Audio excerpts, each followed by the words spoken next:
G'day, I'm Adam Hills, and this is the Rugby League's grand day out at Blackpool. It is the showcase of Rugby League.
Good afternoon, welcome to the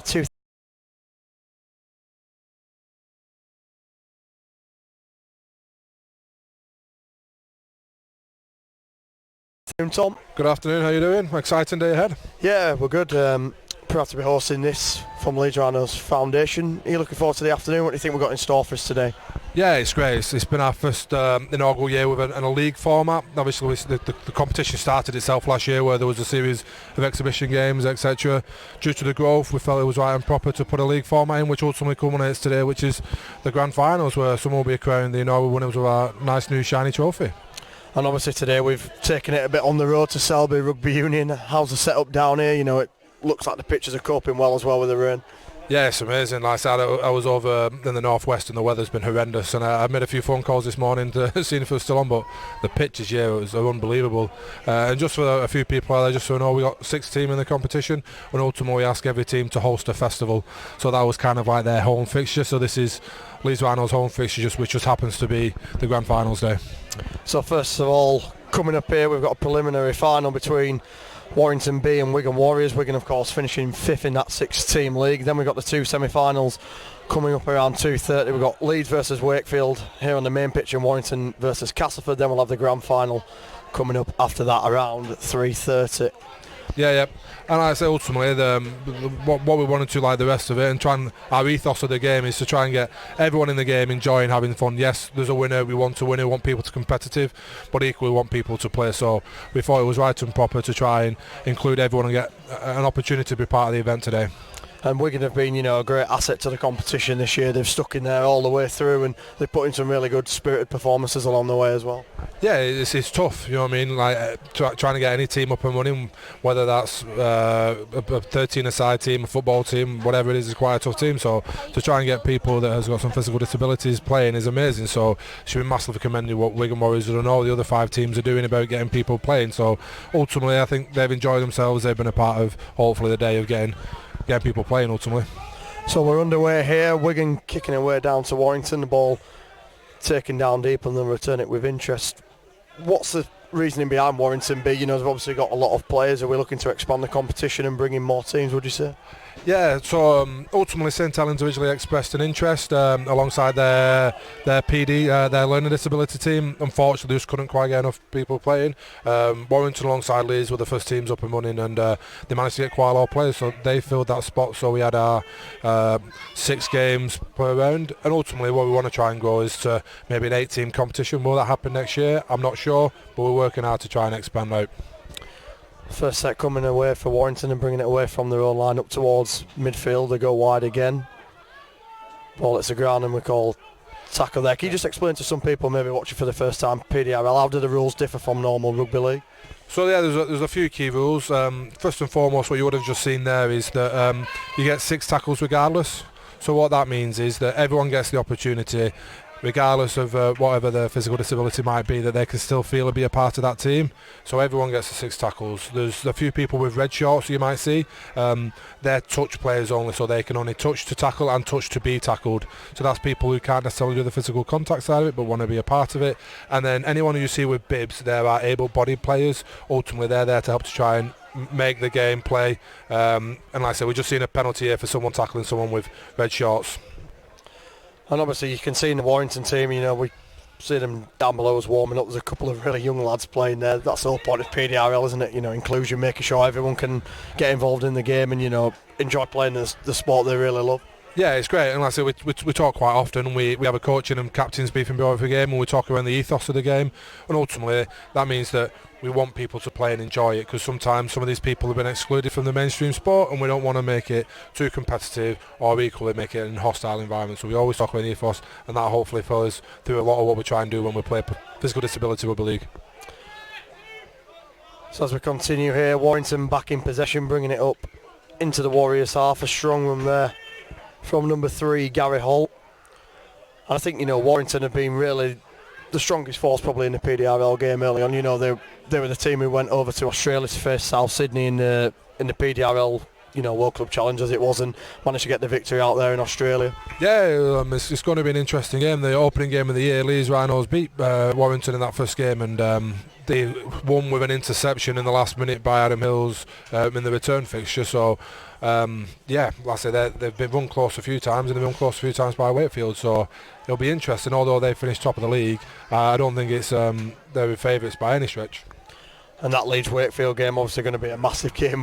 Both sides know each other well. They've been played each other a lot of time down the years. I think almost every game has been decided by just one score.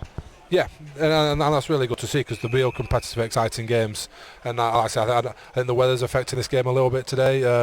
You don't normally pick it up on the camera, but it is raining quite heavily. So that'll be an interesting factor, I think, when we get to the semi-finals and final stages. Wigan back in possession just in front of their own line. As you say, the conditions are playing a massive part. You can see the ball going to ground. It is really still raining down here at Selby, and the wind is picking up. It's a good tackle in there from Warrington. Put him to ground. Referee calls last tackle. Obviously on the last tackle you're not allowed to pressure the kicker, are you, until they get over the gain line, so that is why you will see the kicker taking the time with it. Yeah, like I say, ultimately, as we know, sometimes it can be a dangerous situation when someone's kicking, so we try and give them a bit of time and space, and just again helps the game flow. But Warrington seeming to turn in the screw a little bit here. We're going to defend him well, but Warrington slowly just edging forward set after set. Yeah, good field position to start this set. Coming away from dummy half now is Ross Bradley. Great defence there from Wigan. Brought to ground again, the hooker Chris Cliffy gets it out left. They got numbers on that side. It's a lovely inside ball through to Gary Holt, and he's in for the first try of the game for the Wire. Good try. Yeah. Ultimately they built that on good defence. Set after set they slowly built the defence up and put him in that good field position. And this is obviously a great chance for these guys in Warrington B, to show what they can do, and maybe push into that A team again next year, which I'm sure they'll be all looking to do.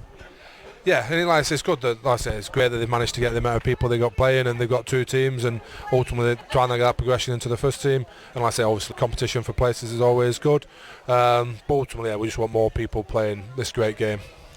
So a good start for Warrington there on the board first in this game. 4-0 they lead. The kick to come now from directly under the post.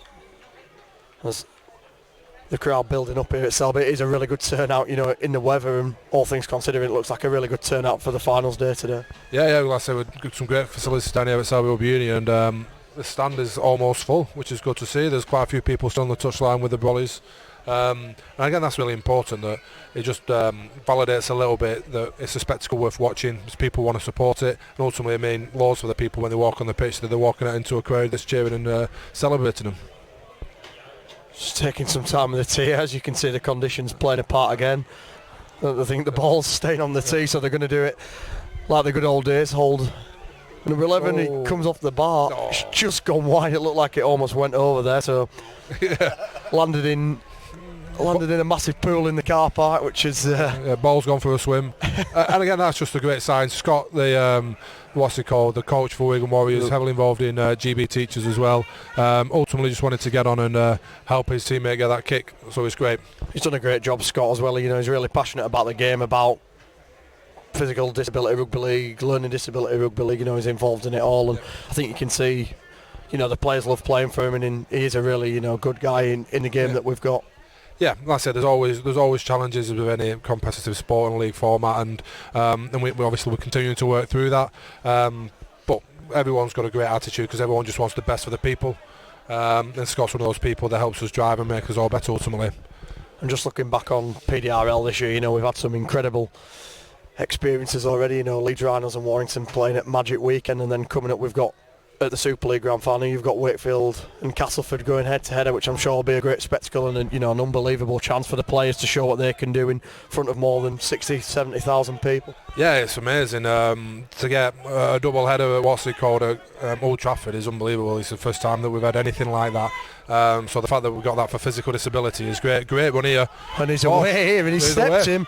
And Wigan are back in the game under the post again. He goes for a slide and celebrates in style. And the referee gives a try, and it's Warrington B 4, Wigan Warriors 4 in this preliminary opener. Nice, good return there from Wigan, which is exactly what you want from a coach.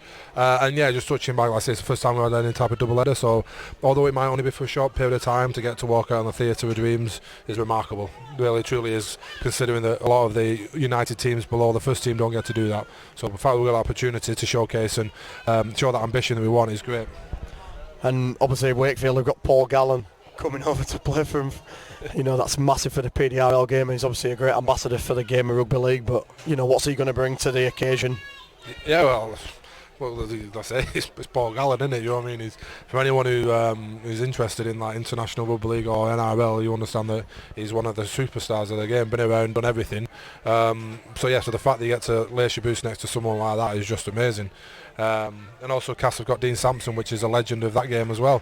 So yeah, it's real good. Like when Warrington went down, they got to play with Andrew Johns, who hadn't laced his boots up for 11 years. So really good to see. Great conversion there for Wigan, number 12, Craig Davis. Converting, it's now 6-4 to Wigan against Warrington B in this preliminary final. You're watching the 2019 PDRL Finals Day at Selby. Coming up at 2:30, we've got the two semi-finals, Wakefield against Leeds, Warrington against Castleford. Then we'll have the grand final around 3:30 as we help to crown the first ever PDRL League champions at this inaugural finals day. Warrington bringing the ball away again. That's number 20 there. Max Regan. Wire coming forward again, number 25. It's a big hit and he loses the ball. Referee calls tackled. Good defence again from Wigan here. If they can hold them out, they've got a good chance of going back-to-back tries here. And we saw that Warrington B game in the last league festival at the Grand Day Out, and they gave a great performance against the Warrington A team, so it shows they have got a lot of talent in the side, and there's some really good players coming through in the development squad. Yeah, good defence again there from Wigan. A little bit high, but no malicious in it. Sometimes you got to do what you do to make a tackle, and he saved a try there. Allow his team to reset and hopefully go again, keep him out for 6 tackles here. Pressure's on now for Warrington. Going close to the line, but it looks like Wigan outstanding defence on the line there. Just stop them before the line. He stopped a big lad there. Is he going to go over from close range? He throws a short ball and the referee gives a try on Warrington. Good dive. Smart. Back in front. Smart attack there from Warrington, diving straight to the ground. That was a much needed try for Warrington. They've been under the cosh the last couple of minutes, but they've got the advantage on the back of the penalty and they've made the field position count, and they're back in front 10-6 with a kick to come. I say there's some positive you can take that from the Wigan. A few good defensive. That one-on-one tackle on the line, basically manhandling a person bigger than them, from stopping scoring. You got to take some heart from that. Warrington just had quite a smart attacker there, but I know they're slightly behind now, but you've got to give them some credit here, haven't you? I think they've got to do a job. And they have got some big guys as well, Warrington. You look through that team and, you know, close to the line, good field position, they're going to be hard to stop at close range. Yep. Here comes the kick again. We'll see if it stays on the tee this time. You know, the conditions are playing a part in the kicking game. It'll be tough going into the wind. So the wind behind him. Comes up to kick it. It's good contact. Did he manage to get it? Yes, he did. And that's the first conversion of the game for Warrington, and they're in front by 10 points to 6 in this preliminary final. Wigan will be hoping to hit back quickly now.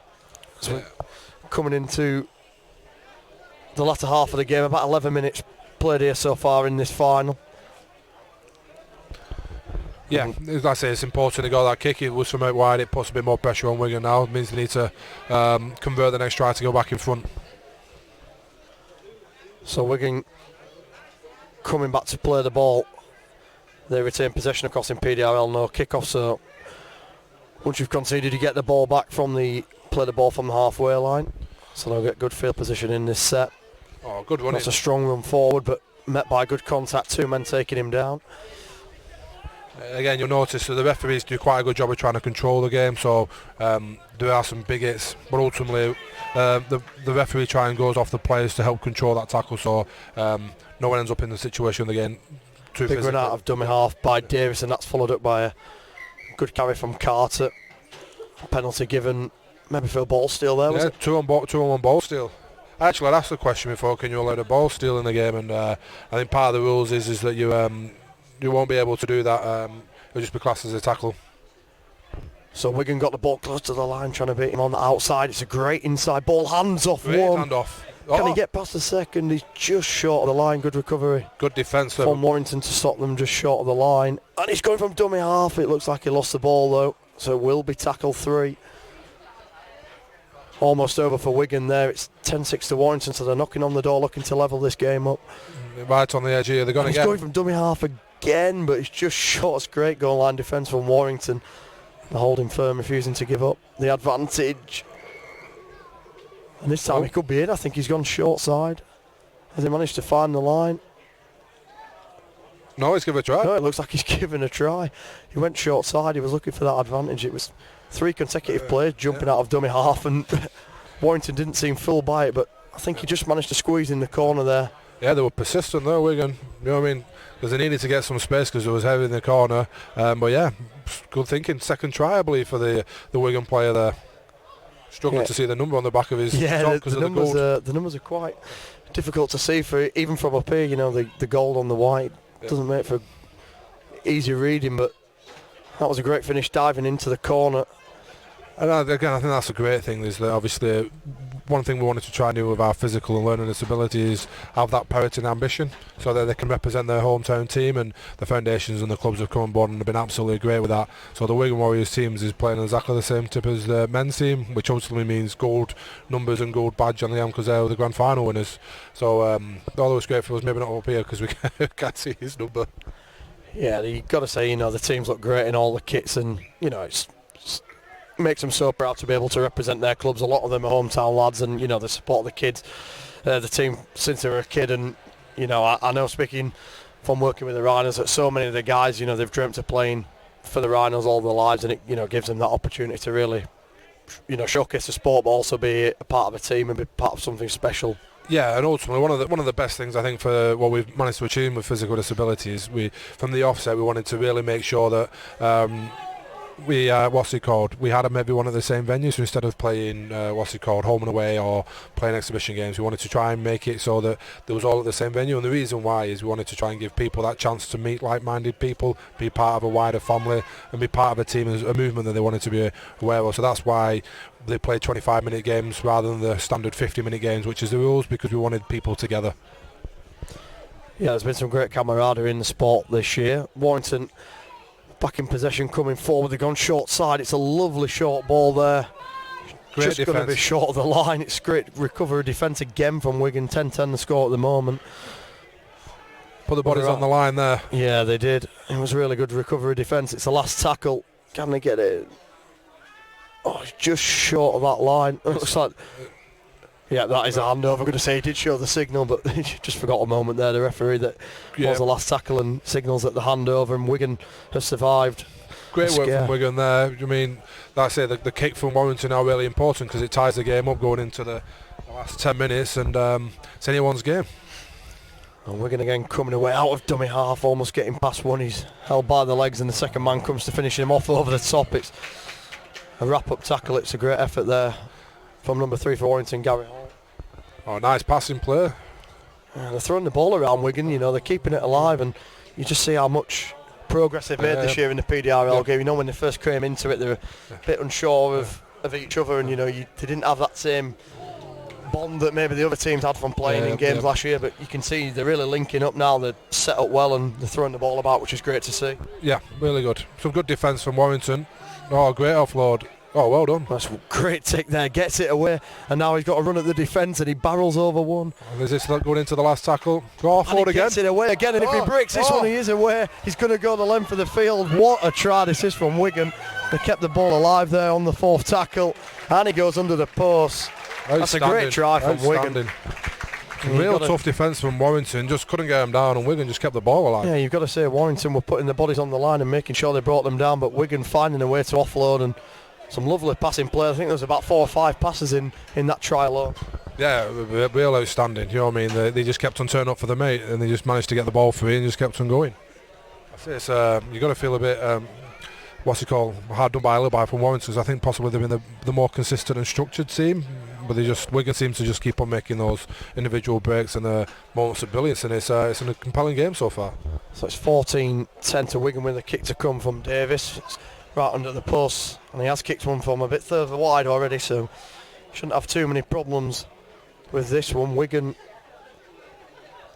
really showing, you know, their class so far in this game. They've produced some great rugby so far. Davis comes up and kicks it again straight through the middle. It's 16-10 so Wigan in this preliminary final around. 7 minutes left to play. Do you think Warrington can maybe get back in this, or are Wigan going to pull away now? And no, I think Warrington's probably been the more structured team. You know what I mean? Defensively been really good. They keep on building pressure and getting good yardage. It's just I think Wigan just keep on making those individual breaks and brilliant. So who knows, to be honest. Wigan keep on holding on last minute with defence. So I expect Warrington to get a try back, to be honest, before the end of the game. But it's just how important is that kick? Yeah, that could be telling in the end. It was a great try from Cheshire, running 40 metres clear to score under the post. Conversion added gives them that 6-point lead, which could be big. Here come Warrington again down the left-hand side. Short ball, looking for the offload. It's gone backwards. It's play on there, and Wigan jump on him with the tag. Great defence on that right edge. He's been an absolute rock. He's been involved with the tackle again. I think it's number 15 for Wigan. But been an absolute rock, holding up that right edge really well. Yeah, they do like attacking down that side. They're going down there again with a short ball from Holt, but as you say, good wrap-up defence. They've stayed strong on that right edge, Wigan. Only giving up 10 points to a very good Warrington B team. They got some space on this right edge. It looks like they're going to get to it. They go back inside. Inside ball to Holt. Meets it with power, but it's good defence from Wigan. They get the tack, and it's the last tackle now. They're looking for the kick. Good kick. Here, great kick from number 13, but it's cleaned up at the full-back position, and he brings good it out the in-goal area. Need some big defence here from Warrington to apply the pressure to Wigan. Yeah, they've got to get the ball back in some good yardage. Yeah, as you say, they've got to pin them in there and hope they can get the kick back and return it with interest, and then that sets them up for maybe a late try to level this game up. But Wigan in possession again. He's brought down. Some more good defence. You can see the teams are starting to get a little bit tired now as we get into the 20-minute stage of the game. And of course you've got to try, keep putting it in for as long as you can, because there is no half time, so you've got no time really to get a breather, get back into it. You have to go full on for the 25 minutes, which is what we love about PDRL. It's all action, intense throughout. Oh, nice play from Wigan, trying to spread it out. Some outstanding defensive, limited them to 10 metres there. Yeah, fantastic tackle there from Cliff, the Warrington player, bringing him down on the 5th tackle, and the kick comes away. Warrington are going to get this back in decent position. And there's a bit of a mix-up. Holt can't jump on it, but it falls to a Warrington player who breaks away, the number 34. Good defence there. The Warrington fans getting behind the team as they come down that left side again, trying to put defence. The big shot on it, thrown back inside for the hooker, but the referee has called a tackle. There is a man down injured for Wigan, so they're going to just stop play for a moment and check he's okay down there. That guy, the guy for Wigan on the right edge with the black scrum map has been absolutely outstanding, stopping everything that's coming his way. Yeah, he has. He's playing against some much bigger guys over there. You know, the number 34, the number 20 for Warrington. Some really, really big guys, and he's Being able to manhandle a guy into touch who's twice his size, save a try is outstanding work. Yeah, it's a really good effort. You know, he's put his body on the line. He's down there at the minute. I think maybe he got caught in one of those tackles when the number 34 was trying to give him a big fend off, but he's really give it everything for his team in this preliminary final, and that's why Wigan have the 16-10 lead so far. Yeah, it's one of them now where he's once it all settles and he doesn't have to be in the defensive line, he can have a breather, and that's when it starts hitting a little bit. So unfortunately, hopefully it's just a stinger rather than anything too serious. But yeah, this set is going to be really interesting for Warrington. I mean, we've only got a couple of minutes left of this game. Good field position, 3 attacks, and I think this is their chance. Otherwise, the game might be run away from them. As we said, after this one, we've got the 2 semi-finals coming up at 2:30. Wakefield against Leeds. The 2 West Yorkshire rivals clashing, and then league leaders Warrington, they face Castleford, who finished 4th. Promises to be another great game. Yeah, and although the table seems to think that Cass was a little bit off the top 3, that wasn't the case at all. The games that they lost was all by 1. They were very close and competitive in all those games, and ultimately they've got better as the season's gone. So I don't think by any stretch it's a foregone conclusion that, like I say, that Warrington are going to favour Scotland games. I just don't think it's the case at all. And we've got Adam Hills again here with us today playing for Warrington. You know, how good has he been for PDRL? Yeah, it's just good to have. I mean, it's a great game, and like I said,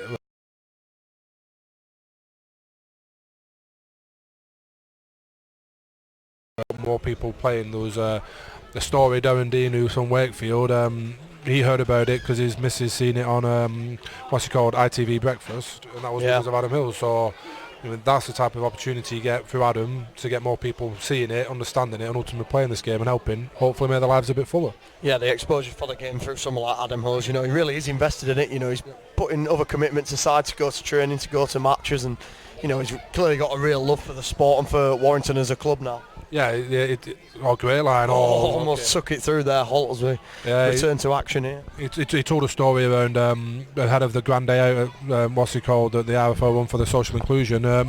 He come back for training from France and then come back for the game. So, family holiday in France, and he come back for it. And it looks like they're in here, Warrington, again, and they've levelled the game up, making advantage of that field position in the big number 20. It's Regan there who's going over from close range. It looks like they've had a deliberate game plan to try and attack that left hand side, and it's paid dividend. It's the second time they've gone over on that edge, and unfortunately the defender from Wigan on the edge has been so strong as come off injured. But again, I know I keep on saying it, when he comes back to this kick can be telling. Yeah, we talked about the number 15 there, you know, keeping his Wigan side in the game with some great tackles. He has gone off injured, and in that next set Warrington have maybe taken advantage of that and scored it 16-14 to Wigan with a kick to come. This will level it up for Warrington. Just about a minute to go, so this is pretty much the game on the line here with this kick. Yeah, really telling. Not got one not too far away from here, but yeah, if he gets like his first game, it goes into a draw. So we'll see if he can get the kick. Regan, he would be converting his own try. The clock's been turned off, so there's about a minute to go here, but of course Wigan will get the ball back with no kick-off, so you would think that if they miss this kick and it stays at 16-14 to Wigan, that they're going to take home the game. As we see below is Sean Briscoe, former Wigan Warriors star. He plays for Warrington Wolves PDRL. He's another player, you know, who's really got involved with the game. He's playing every match. He's not just coming as a celebrity. And he's, you know, shown real interest in being part of that team and helping the boys develop and improve their skill set. Yeah, so part of one of my roles at the RFL is to work with the foundations, and we had a meeting actually at Warrington, and Sean come up to myself. He was like, "I want to talk to you about this idea." Oh, just short. Kick's just going to go wide from Regan. He didn't make good contact with that one, sadly. And Wigan have got a 2-point lead with 1 minute to play in this preliminary final. You would like to think that they will hang on to this advantage and take home the spoils. Wigan, of course, finished 5th in the PDRL league. Yeah, big 30 seconds coming up here. Well, yeah, just to quickly finish my point, it was Sean that actually come up to me and said, there's this new concept, physical disability, what's your thoughts? And it was that meeting, I was like, I think it's a great idea, why don't we showcase it right now to the other teams? And it was that meeting where there was someone from Leeds, and that's about 4 months later, the first game emerged. So, yeah, again, been there from the start, and good offload. He's a real live wire, the number 6 for Wigan, Cheshire. He's coming out of dummy half, giving some great offloads and passes. He was the one who set up the last Wigan tries. They went 40 metres to score. Yeah, scored 2 set of 1. I think he's their go-to man. He's their star man. Yeah, he's a really good performance from Cheshire. He's going to jump out of dummy half again and go on the short side. Manages to get the offload away, but good defence from Warrington, the 34, jumping up and making sure that he couldn't run anywhere after he collected the ball. Another injury there, so the clock will stop. They're playing some exciting rugby, Wigan, considering there's only 30 seconds left of this game. Also, and ultimately that's one of the good things, that when you have 6 tackles regardless, you can try and be experimental, you can play the ball, you can try and push it and hopefully enjoy it without the fear of, if you do drop it, that you're going to lose the ball. So I think it's a good element of this game, and it helps bring people's confidence on. Yeah, it really is, not having those turnovers. It lets the guys play, throw it about, show off their skills as much as they can, and that's ultimately what we want to see. We want to see a game where everybody's involved, everybody's happy to, try their arm and make it as exciting as possible, I guess. Yeah, like I say, because the rain is coming down quite heavily, and the fact that they can keep on playing, trying offloads in this weather, is really good to see. He's back up now. Yeah, he's back up on his feet, thankfully. There's been a couple of injuries for Wigan in this game. They're going to have a few bruised bodies going back over the M62 this afternoon, but they'll be much happier if they get the win here with leading by 2 points with just 30 seconds to go. It's a big contact there in the tackle. It's a great hit. Brings him down. 5th tackle here. This should be Wigan's. Oh, he's going to give a penalty. But he's going to give a penalty for not clearing the ruck. And is it an injury? That could be it. That's another injured body down. That was a huge tackle there from the Warrington guys. They really put the contact. He stood up well. The 20 for Warrington is, he's been probably the most impact for Warrington point of view. Yeah, he's a big guy, as we've said. That Warrington team stacked with some big players, and they're not afraid to put themselves about. And Wigan have felt the full force of it, but they've stuck in there, Wigan, and praise to them, because this will be a really, really good result for them to get the win in this preliminary final. 2 points ahead, they lead. Will be their ball again on the last tackle. Referee's checking his watch. Generally means there's not long left. Taking the time of the kick as long as possible. It's not a good contact on it. Maybe he was thinking too much about the time. And Warrington recover possession. Can they get a length of the field? Try to level to even win this game in the last dying seconds. They need to keep the ball alive, but they just can't find anyone. There's a number 20 Keegan takes a tackle. And just for context, this will be Wigan's 2nd win ever from a physical disability point of view. They had a game earlier in the year against St Helens, but outside of that they just keep on battling and doing well, so to turn this around will be amazing. Yeah, it will be a big win, of course. Wigan and Warrington, no love lost between those two. They are the rivals, and I'm sure they'd love to get one over their B team today. It's a great run from Holt, who it's a short ball, gets brought down, but Wigan have got to the 5th tackle. I'm just waiting for the defence to recover before the ball is played on the 5th tackle. We're into added time at the end of this game. Checking the defence again. They need to put a kick up and get after it. It's up from Keegan, the number 20, the fullback there for Wigan. Well, bobbles it, but he takes it well. Seward, he's done a good job there. He's going for it. He's turning it with interest, and he's on the outside. This is for the hat-trick. And the chasers, there's only one man coming back to stop him. He's got support with him. And it was unlucky there. He tried to get the inside ball away to Vos. I don't think he's injured. I think he's just tired. Needs some gas and air down there. It looks like he's might be in a bit of trouble after a 50-metre break downfield, but it was a great take. He bobbled it originally, but then he turned on the burners, beat the winger on this near side, and took his team downfield to give them great field position starting this set. He's coming off now, Seward, the fullback, but his manager will be happy. He's done his job, getting his team out of danger, setting them up. And what is probably the final set of the game. Referee has been checking his watch. Wigan just trying to run the time out, leading 16-14 here against Warrington B. As they get the ball down this left-hand side, he looks to give it, but then cuts inside and takes the tackle. That's the 5th tackle again. It's a quick set for Wigan. And can they get the kick away? Cheshire the standoff, puts in a great boot. Oh, good Chasers kick. are after it. Oh, he just drops the ball there, and that's going to be tackle 1. And Warrington. It looks like we're going into another set. Warrington need to hurry up because there can only be seconds left on the clock. We've had a few injuries in this. Yeah. Oh, they're going on that left edge again. The big lad. Good hit. Stage of the game. Good Great offload. offload away. Wigan. You can see the desperation of some of the Wigan players. Great defence there. Just try to recover and keep the ball alive there. Both teams you can. Oh. For the number 34, but just wasn't on the same page. He came inside, and the pass went outside, and it went to ground. Tackle 3. Well, the big lad's tired.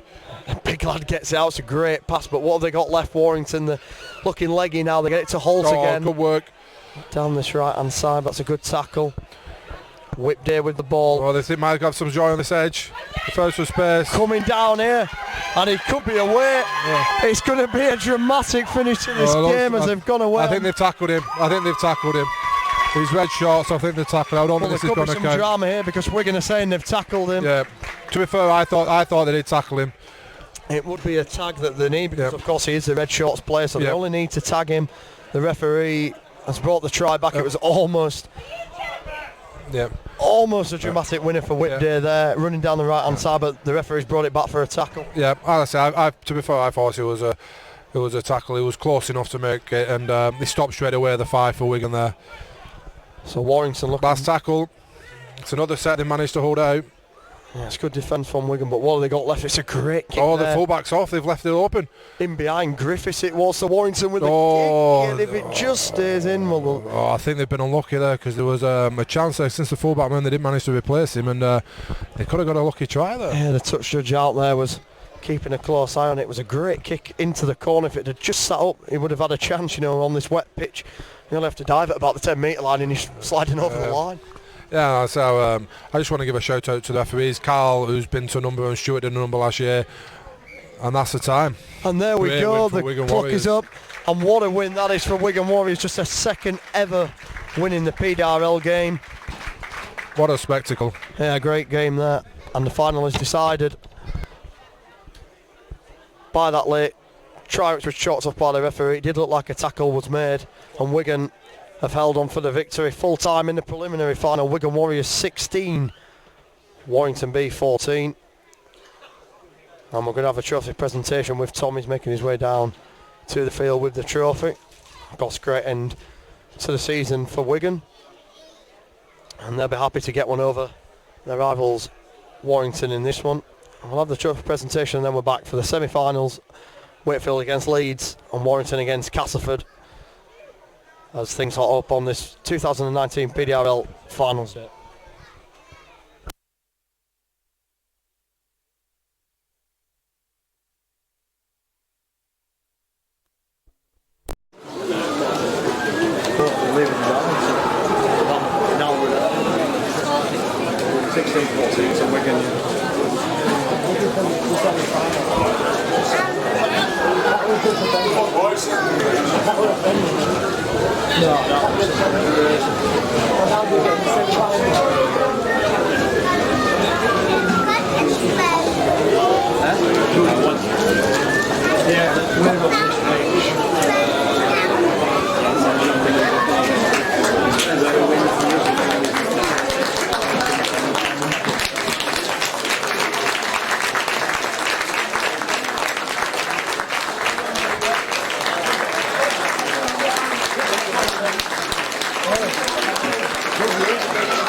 However, the team sheet for that game was completely wrong because you got a 34.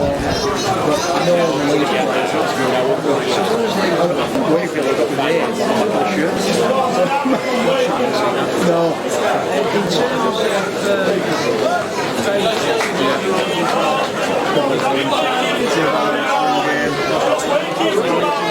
Wakefield second, they finished 2 points on the lead. It's one with each this year.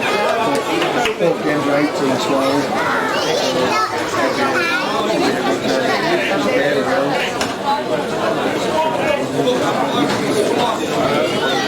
18-12.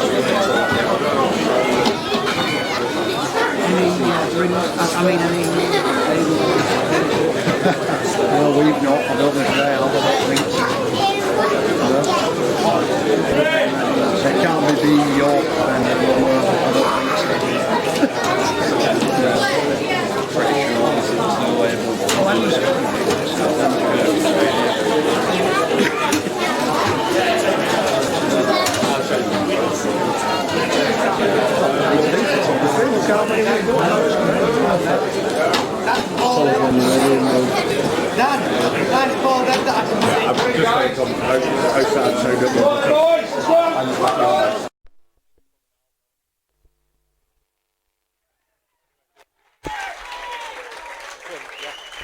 So here we go, we're back.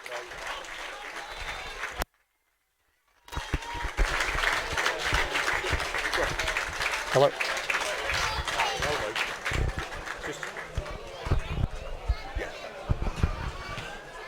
So welcome back to Sandhill Lane here at Selby Rugby Union. We had the preliminary final just moments ago, Wigan beating Warrington B by 16 points to 14 in a great game. And now it's time for the big stuff, the two semi-finals. Here on the main pitch we'll be commentating on Leeds Rhinos against Wakefield Trinity. And over on the far pitch we'll try to keep you updated with Warrington Wolves against Castleford in the second semi-final.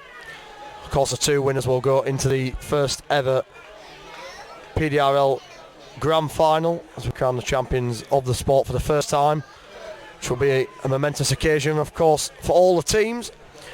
Leeds and Wakefield met each other twice this season in league play already, both games ending 18-12, one win apiece, so this is a decider and both teams great rivals as a sport. They'll be hoping to get one over on each other. I'm delighted to be joined for this game by Phil Kaplan, trustee of Leeds Rhinos Foundation. Phil, good afternoon, welcome to Selby. How are you enjoying it so far? Oh, I love it. I'm an absolute devotee of PDRL. Very fortunate to have seen the first game that was ever played at Victoria Park between Warrington and Leeds.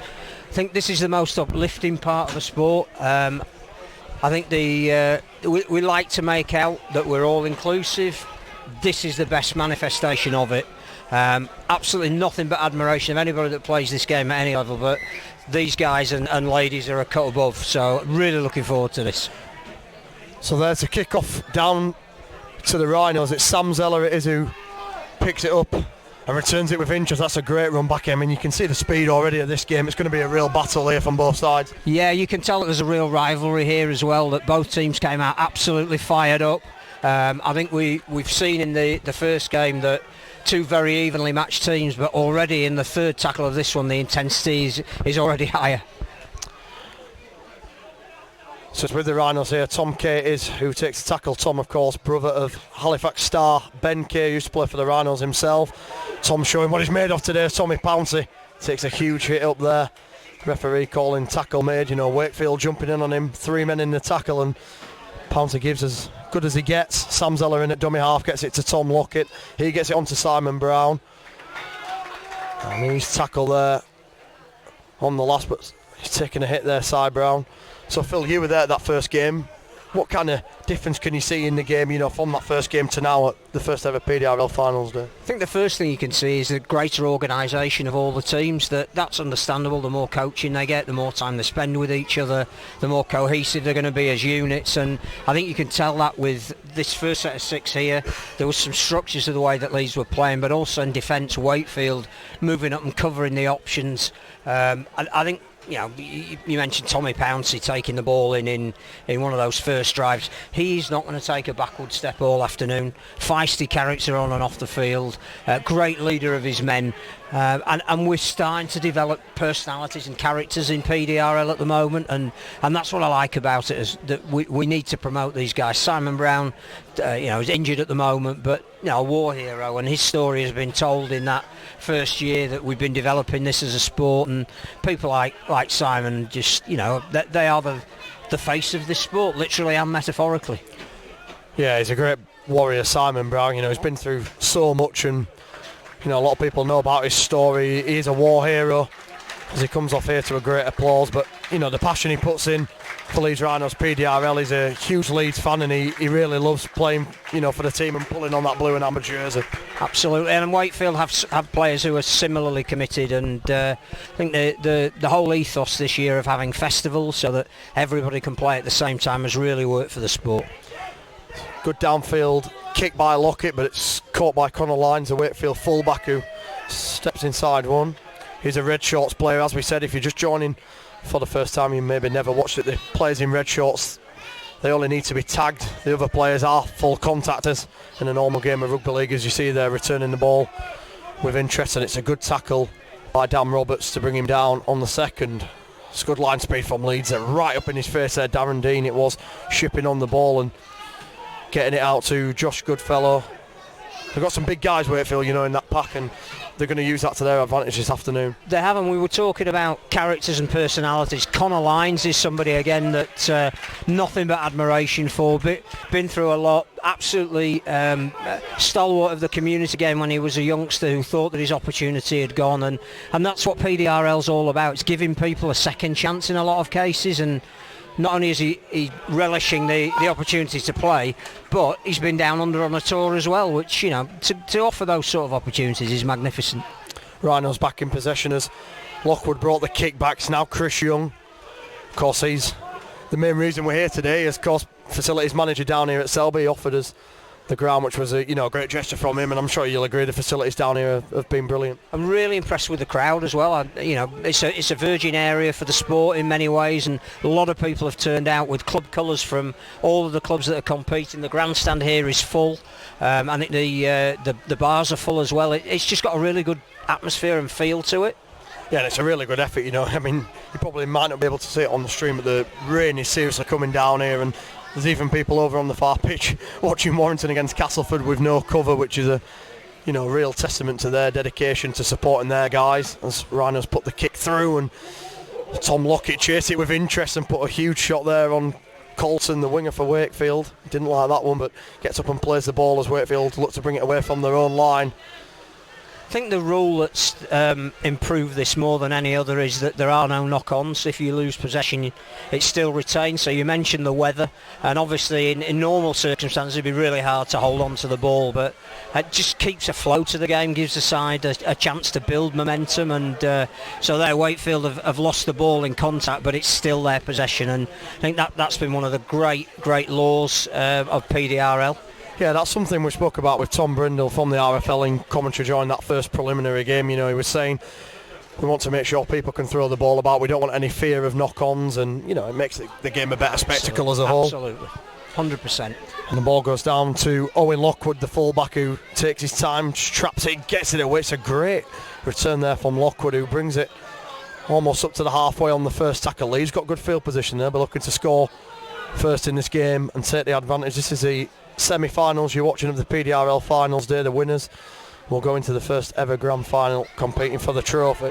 As Tom Kay takes the tackle, looking to steal a yard maybe there under the challenge of Dean.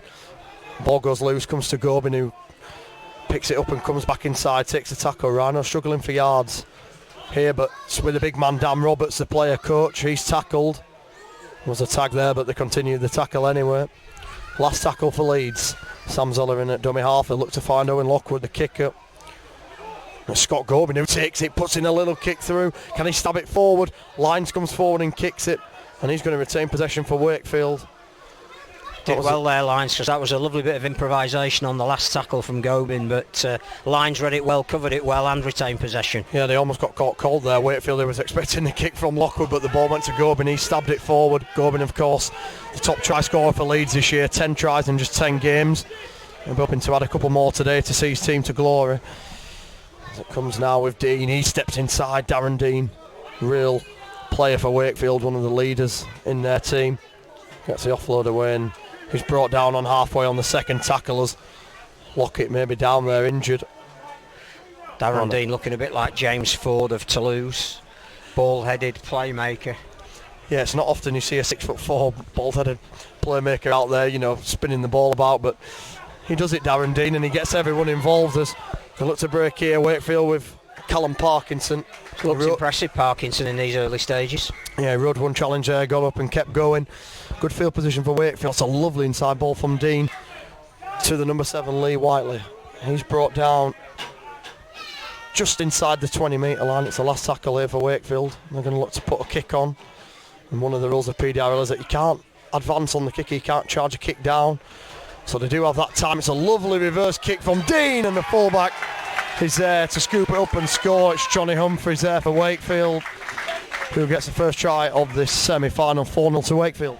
Beautifully created as well. They've come, 70 metres in that set of 6 and already had planned what they were going to do on the last tackle. When you've got a general there like Dean, he clearly took control of the situation, shaped to kick one way, kicked the other. His fullback knew exactly what he was going to be doing, timed his run to perfection, and that is a great try from Wakefield to open the scoring. Yeah, it was. As we said, you can't charge down in PDRL, so the kicker gets a little more time than usual, and they used that to full effect there, Wakefield. They set up the move, they knew it was a reverse kick coming, and the fullback came through on the other side. Humphreys and was first to the ball and dived over the line.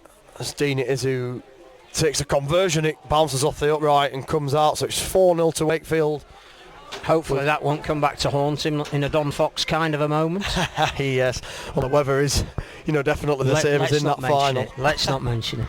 Still hurts in Wakefield. 4-0 then it is to Wakefield against the Rhinos in this first semi-final of the PDRL Finals Day 2019 here at Selby Rugby Union, as the Rhinos back in possession, but Dylan Young is there, just can't take the ball cleanly, knocks on.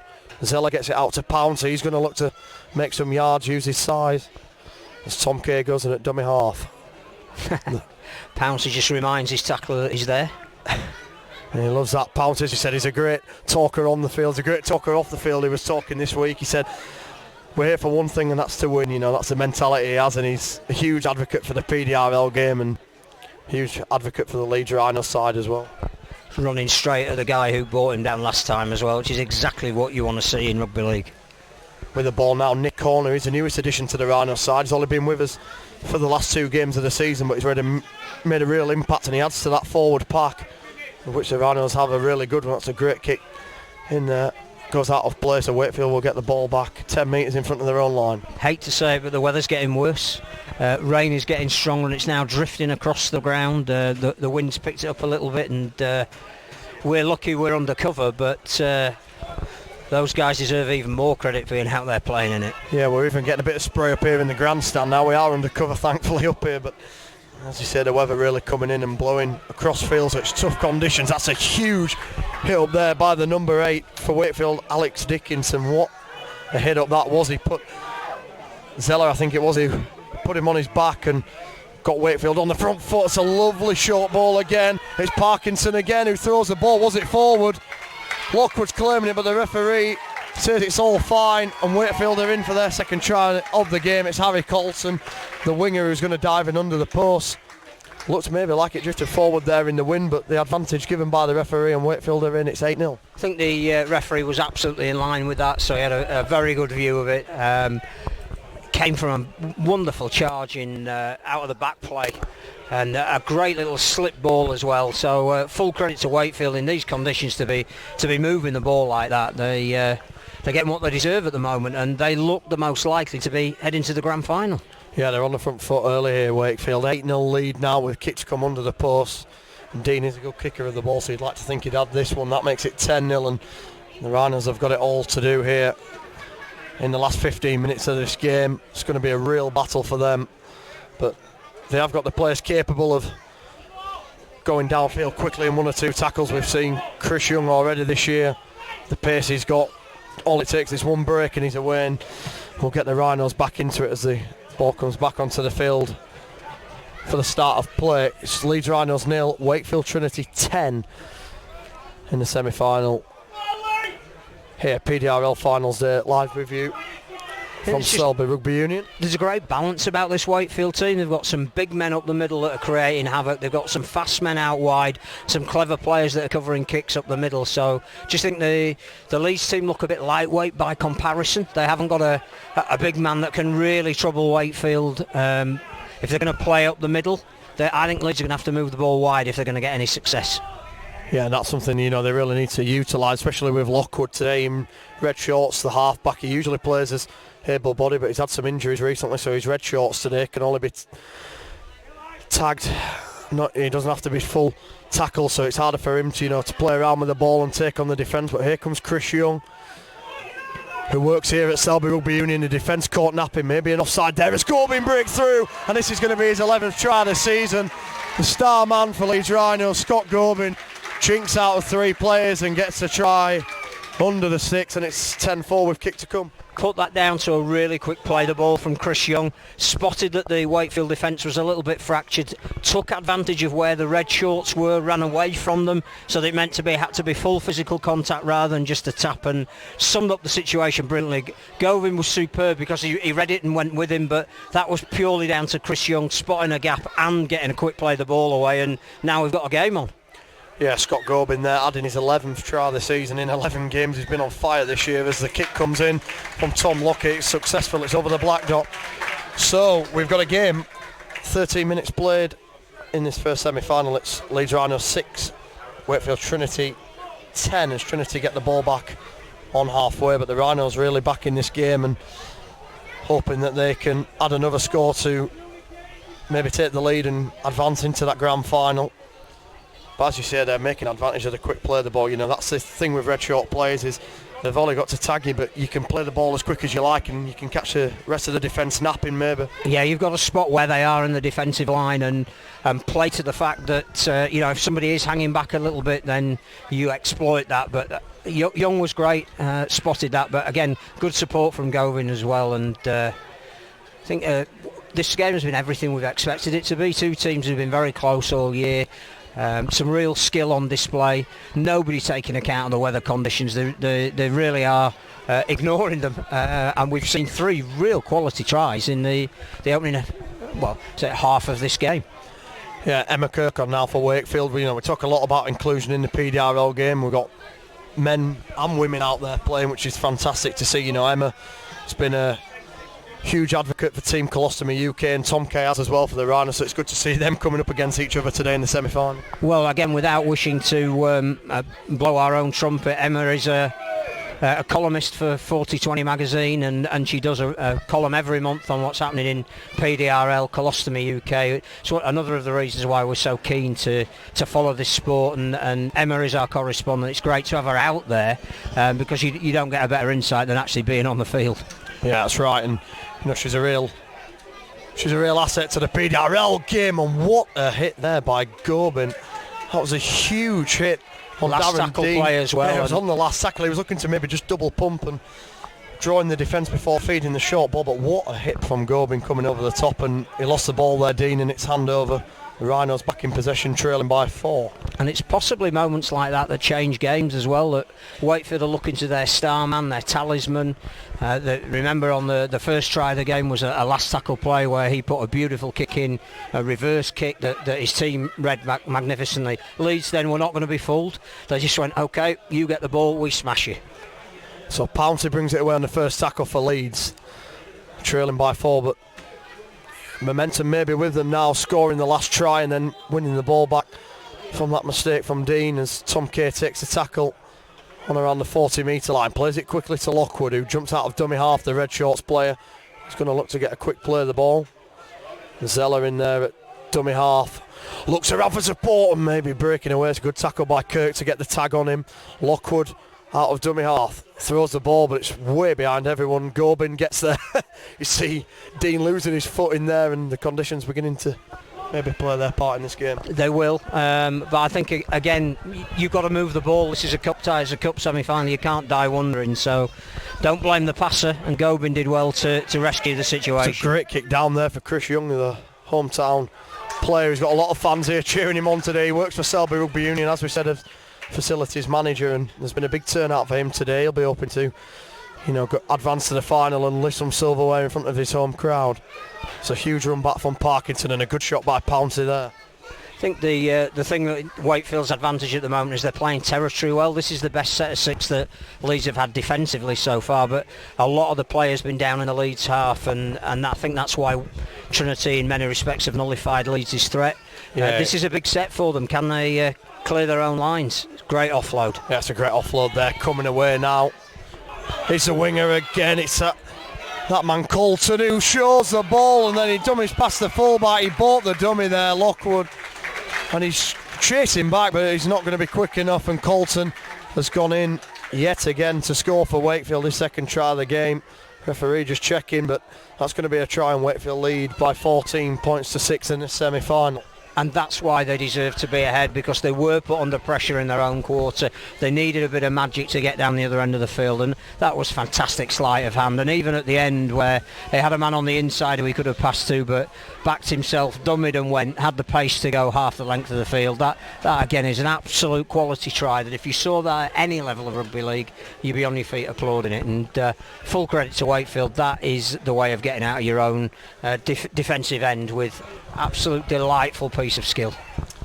Yeah, it's a big blow to the Rhinos. They were just getting back in the game there. They got that try through Gobin and forced an error from Dean, and were hoping to take advantage of good field position, but just couldn't manage to hold on in that set, and Wakefield have extended the lead. The kick from Dean is good again, and it's Leeds Rhinos 6, Wakefield Trinity 16.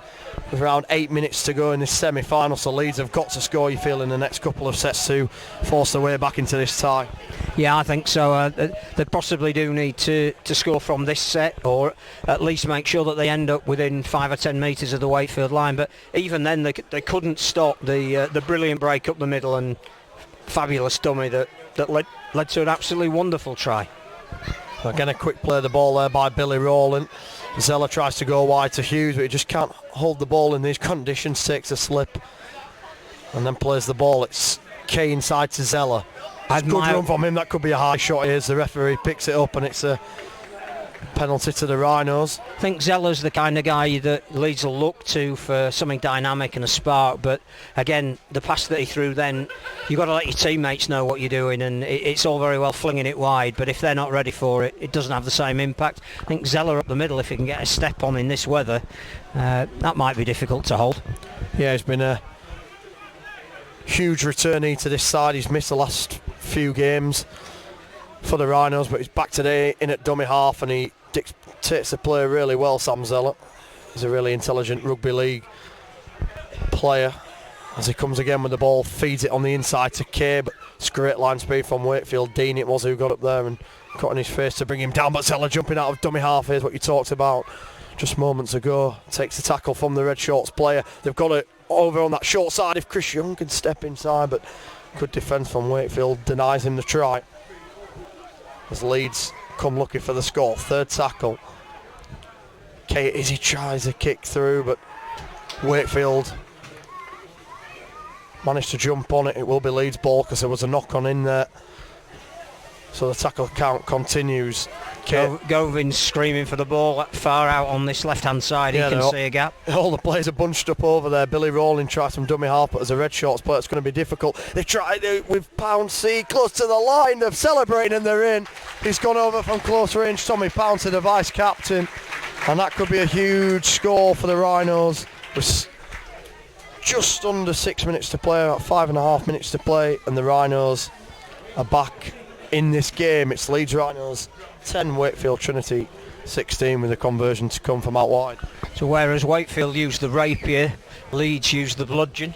Nothing subtle at all about what they were doing there, and we've talked about the character of Tommy Pouncey. He just said, give me the ball. We need a score, just give it to me. I'll crash over. No respect for self-preservation, as none of these players have. And he's dragged his team back into it. This is an important conversion, difficult, quite wide out, but put this one over, you got a chance. Here is Kay with the conversion. It just falls short in the wind. It's always going to be difficult in these conditions to kick from out wide. So it's 16-10 to the Rhinos, trail by a converted try to Wakefield in the semi-final. 5 minutes to play. It's a huge set coming up here for Wakefield. If they can score in this one, you'd like to. Well, you probably think it's all over, but if the Rhinos can keep them out and get the ball back, it's anyone's game. They have a chance. As Wakefield bring the ball away again. Gobin is there. What a shot that is. Didn't miss. Gobin, he did not miss with that one on Josh Goodfellow. Goodfellow was just trying to take his time running the ball, and he was looking for some options on his outside, squared him up, Scott Coben, and hit him with a huge shot. And that's what we love to see in the PDRL and game. The great thing is Goodfellow's saying, don't bring the trainer on for me. Yeah, I've taken the hit, but I'm ready to play the ball. The referee's saying he needs looking at, but he doesn't want to give an inch. Yeah, some of these guys, the disabilities they have and the conditions they have, they don't let it faze them whatsoever. They stand up there, they play full contact, and they love the hit, they love the action, and that's fantastic to see. And it gives them meaning as well, and that's why this is the best variant of the sport we've got at the moment. I can't talk this up enough. Yeah, it really is great PDRL. If you've never seen it, make sure next season you do come down and watch games. It's free entry down here today, and it's been taken up by a big crowd, and it's a great way to get your rugby league fix out of season. That's a huge hit again from Gobin. He's putting some monstrous tackles in this afternoon in the centre. And just follow his lead. And again, he's got an interception. This could be a huge score. Gobin, oh my word, this is going to be a huge score for the Rhinos. Parkinson's chasing him back, so is the forward Dickinson. But Gobin has gone under the sticks. His 12th try of the season for the Rhinos. And it is 16-all in this semi-final. This is anyone's game. It could be drop goal territory here now. Well, I'll tell you what, that wasn't to do with his interception, which was majestic enough to go from, not only anticipate what was happening, to pick off Dean's pass and go half the length of the field. That came from the 2 tackles that he put in beforehand. All of his seam lifted. If you needed a talisman, you've got one. He's put in 2 majestic hits. He's intercepted. He's gone half the length of the field. He's brought his team back with a chance. And suddenly the body language has changed a little bit. You can see on the sideline, all the Leeds players went up. They could tell and sense that he was going to make it. You need a moment sometimes that will turn a game, and that looked like an innocuous pass from Dean on the inside, magnificently read. To hold it in this weather, unbelievable. For a guy with one arm to not only hold it but carry it and take it up the other end of the field. I have nothing but admiration for these guys, and man of the match so far, Scott Goby. Here comes Owen Lockwood. This is a huge kick from bang in front, and he's got it. It's good. It's 16-16 with just a minute to play. This is really game on. Great excitement here in the semi-final. Well, I'm not really sure what happens, Phil, if we're level at full time. You could not ask for more at the moment, could you? And suddenly that conversion that hit the post is looking as though it might be determining. Will be the first ever golden point game of PDRL, I think. We're not quite sure what happens if it's level at the end of full time, but I mean, you would like to think they take on board what they do in the Super League and the championships now, and they will go to golden point. I'm guessing we won't have too many attempts at drop goals, though. Well, sadly, we've not got a Brad Dwyer out here to knock one over from 40 yards, but I'm sure there's some guys out there who'd fancy the chances. Darren Dean has got a fair boot on him, but can Wakefield get the score in this last set? Just a few seconds to play. They've got a penalty. Will they go for goal here? Can they? Might be a little bit far out. 35 metres. Are going to take the 10 and try and make advantage of the field position. Both games this year between these two decided in the last minute with a try. In that first game at Wakefield, Tom Kay it was who got the winner with just 30 seconds to go, and then in the return leg it was Darren Dean who crashed over to win the game for Wakefield 18-12. So we'll be late drama here again as we enter the last minute or so of the game. Of course, added time for the injuries and the stoppages after the tries. Wakefield just making a couple of changes, and so are Leeds. It's going to be Tom Lockett who comes on for Billy Rowling.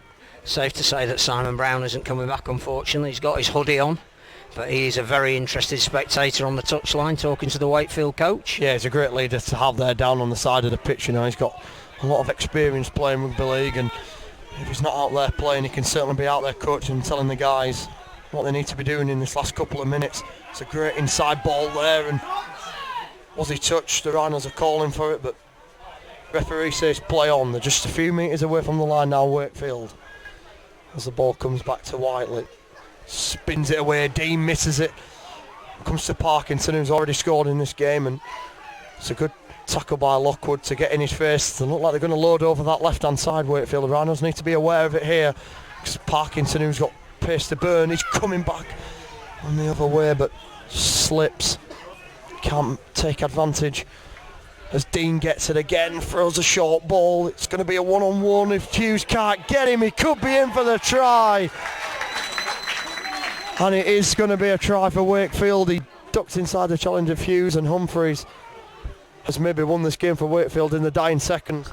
2 great tries from Humphreys. He's got wonderful footwork. He fooled the Leeds defence last time when he broke with the dummy and went. And you called it. They just had too many men on the left-hand side. Leeds didn't number up, and in this weather with that kind of speed and step, he was always going to be favourite to get in at the corner. And I think with the time that's remaining, that will be the winning try. I think Wakefield just about deserve it as well. It's been a fabulous game, a wonderful advert, and as you say, nothing between the teams for the entire season, and to get to the point where we're virtually in the last minute of this semi-final and Wakefield come up with the play that wins on the back of a penalty. Leeds will be disappointed, I think, that they gave the Wakefield side cheap possession close to their line, but full credit to the fullback for taking advantage of it, and it looks to me like Wakefield will be playing in the grand final. Yeah, it's been a massive effort from that left-hand side of the Wakefield attack. 2 tries for the winger Colton and 2 for the fullback Humphreys, both coming down that side, and they've really targeted that edge as where they want to go down and play their rugby this afternoon. As what a conversion that is from Darren Dean, right from almost out on the touchline. He's bent it in, Jonathan Thurston style, coming back, and it's 22-16 to Wakefield as we enter stoppage time in this semi-final. Rhinos are going to have to get a move on. Pouncey will take the first drive. 6 points to trail by. Pouncey wants to get on with it and play the ball. The referee's telling him to move back to where Lines is stood. Kay gets it away. He goes to Lockett. Then it's into Dan Roberts. Looks as though Warrington are in the grand final. Just looking at the celebrations over on the far pitch, the final whistle just gone, and all the Warrington players leaping up and hugging each other. So it's looking like a Wakefield Warrington grand final, unless Leeds can come up with something. 2, but Scott Gorman is going to try again. He comes inside, feeds the ball to Zeller, but he just couldn't take possession and get over the line. Injury here for another injury. It looks like Connor Lines. It is down there, injured for Wakefield. He was coming back to make the tackle as Gobin looked to break away for his hat-trick. It will be his 3rd hat-trick of the season already. Scott Gobin has been on fire for the Rhinos. Leeds again stacked out to the right at the moment. Wakefield just need to number up. So if Leeds can get the ball through hands. Yeah, probably 1 or 2 tackles remaining in this game. They've got to shift the ball wide. They've got to use the ball. They can't blow an opportunity here to use the ball and get it wide. It's coming away, but Tom Kay just lost the ball under pressure. Really well read by the Wakefield fullback. Moved up on that edge, ball hits the ground again and can't do anything with it. Wakefield think they've got the breakaway, but it was a knock on and it will come back. 4th tackle for Leeds. Around about 25 metres away from the line. As it Hughes it is who plays it to Zeller. It's the last tackle, so they've got to get a good kick in here, Wakefield. Lockett puts the kick in, looking for Gobin. He's got a good chase on this. He's knocked it backwards. And the referee's going to call that a knock-on, the referee's going to call that a knock-on. It was a bit of a harsh call there against Gobin. He was facing his own post when he lost it, but the referee's word is final, and I think Wakefield know how long's left because they're telling everybody to calm down. I think they've just got to play out a couple of tackles and they're in that grand final. Tackle again by Gobin. Wakefield in possession. They have the lead. 22 points to 16 in this PDRL semi-final. In control of the play at the moment.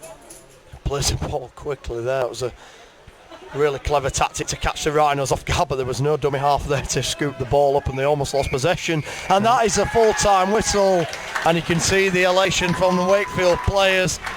They are into the first ever PDRL grand final. 22 points to 16 they defeat the Rhinos. They retain bragging rights, and it's absolute jubilation for Wakefield. Agony for the Rhinos. See Lockett and Lockwood down there. Absolute heartbreak at the end of a long, tough season for them, but they've just fallen short here today. Yeah, and the right team have won. I think the Wakefield have moved the ball a little bit wider, a little bit crisper. They've got 2 fantastic finishers in the centre and fullback. I think Humphrey's probably just about man of the match. Gobin brilliant for Leeds, but what a great exhibition. Anybody who's never seen this before, maybe tuned in for the first time to see this elite level of PDRL, can only be impressed with what they've seen. 2 totally committed teams who gave absolute absolutely everything in defence, took some wonderful chances in attack, seen some spectacular tries, not least an interception, which wasn't quite enough, and Wakefield deserved to play in the final against Warrington. Leeds will play in the third place playoff against Castleford, but what a triumph for PDRL. Great exhibition, and hats off to absolutely everybody who's played in this. Yeah, it was a fantastic game of rugby league there. Great spectacle for physical disability rugby league and for the league as a whole this year, and it's going to be the top two in the grand final. Warrington against Wakefield, the two front runners all season, and you know they've deserved their place in the final. Rhinos, they gave it a great effort today, just not up to the standard needed in the end. Just fell short. A couple of good tries there from Wakefield down that left edge. They took advantage, and we'll be back for the final, which promises to be a great game between the top two, Phil. Can't wait. If it's anything like what we've just seen in the semi-final, if you imagine it's probably going to go up a notch, then cannot wait. Don't miss it. Don't go anywhere. So we'll be back in around 10 minutes time for the first ever PDRL grand final. It will be Wakefield Trinity against Warrington Wolves in the grand final, and promises to be a great game. Don't miss it. We'll be back.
Oh no, please, sorry, I see you've got some left.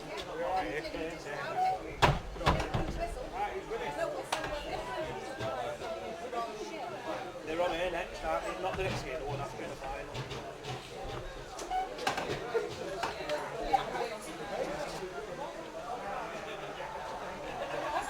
What? Gone to the toilet.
What's 4-0?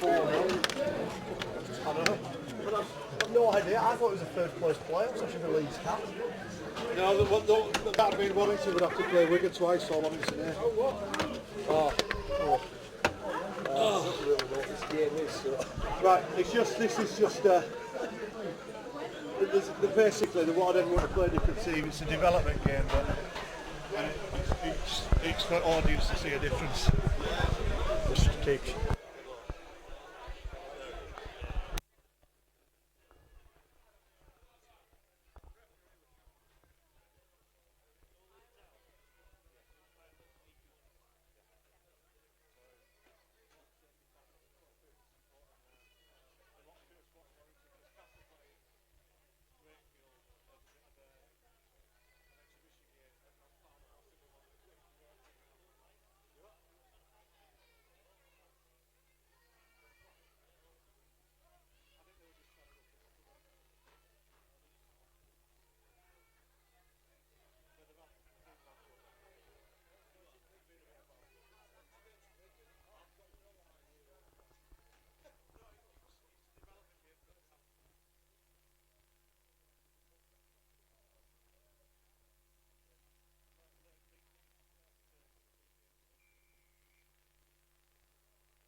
So we're back here underway at Selby in this development game. It's Leeds Rhinos who just lost that semi-final against Wakefield Trinity.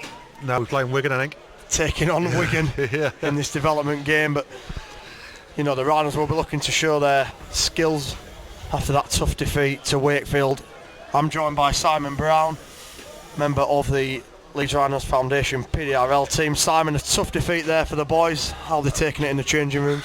Well, they've not had a lot of time to reflect. Basically got in, turn around and get back out here for this game, and you know I think the lads are going to basically put on a performance because we you know, in gratitude for everyone that's turned out to watch them today. Yeah, it's been a really good turnout here at the first ever PDRL finals day, and as you say, a lot of them Rhinos fans coming locally, so it's good for them to see the side play again before the grand final. And Wigan, of course, made the effort to come over here from. It's not an easy journey over the M62, so it's good to give them another chance to show what they've got as the kick goes deep from Lockwood, but it's going to roll deep and out of play, and it will be a tap 20 for the Warriors. And Simon, it's been a good season for the Rams, but also a tough one, and it's a shame that we can't get there, you know, in the grand final today. Yeah, it is. You know, we've worked hard. We've done well on a relatively low numbered squad, but you know, I feel for some of the guys that have really put it out there, put their bodies on the line, and you know, I feel guilty myself. You know, I took one hit up, I've potentially broken my rib, and I'm out for the rest of the day. Like, so it's tough, but you know, that it's showing that people, this game is not about a sympathy sport. You know, we're going to get shots on, we're going to get hurt.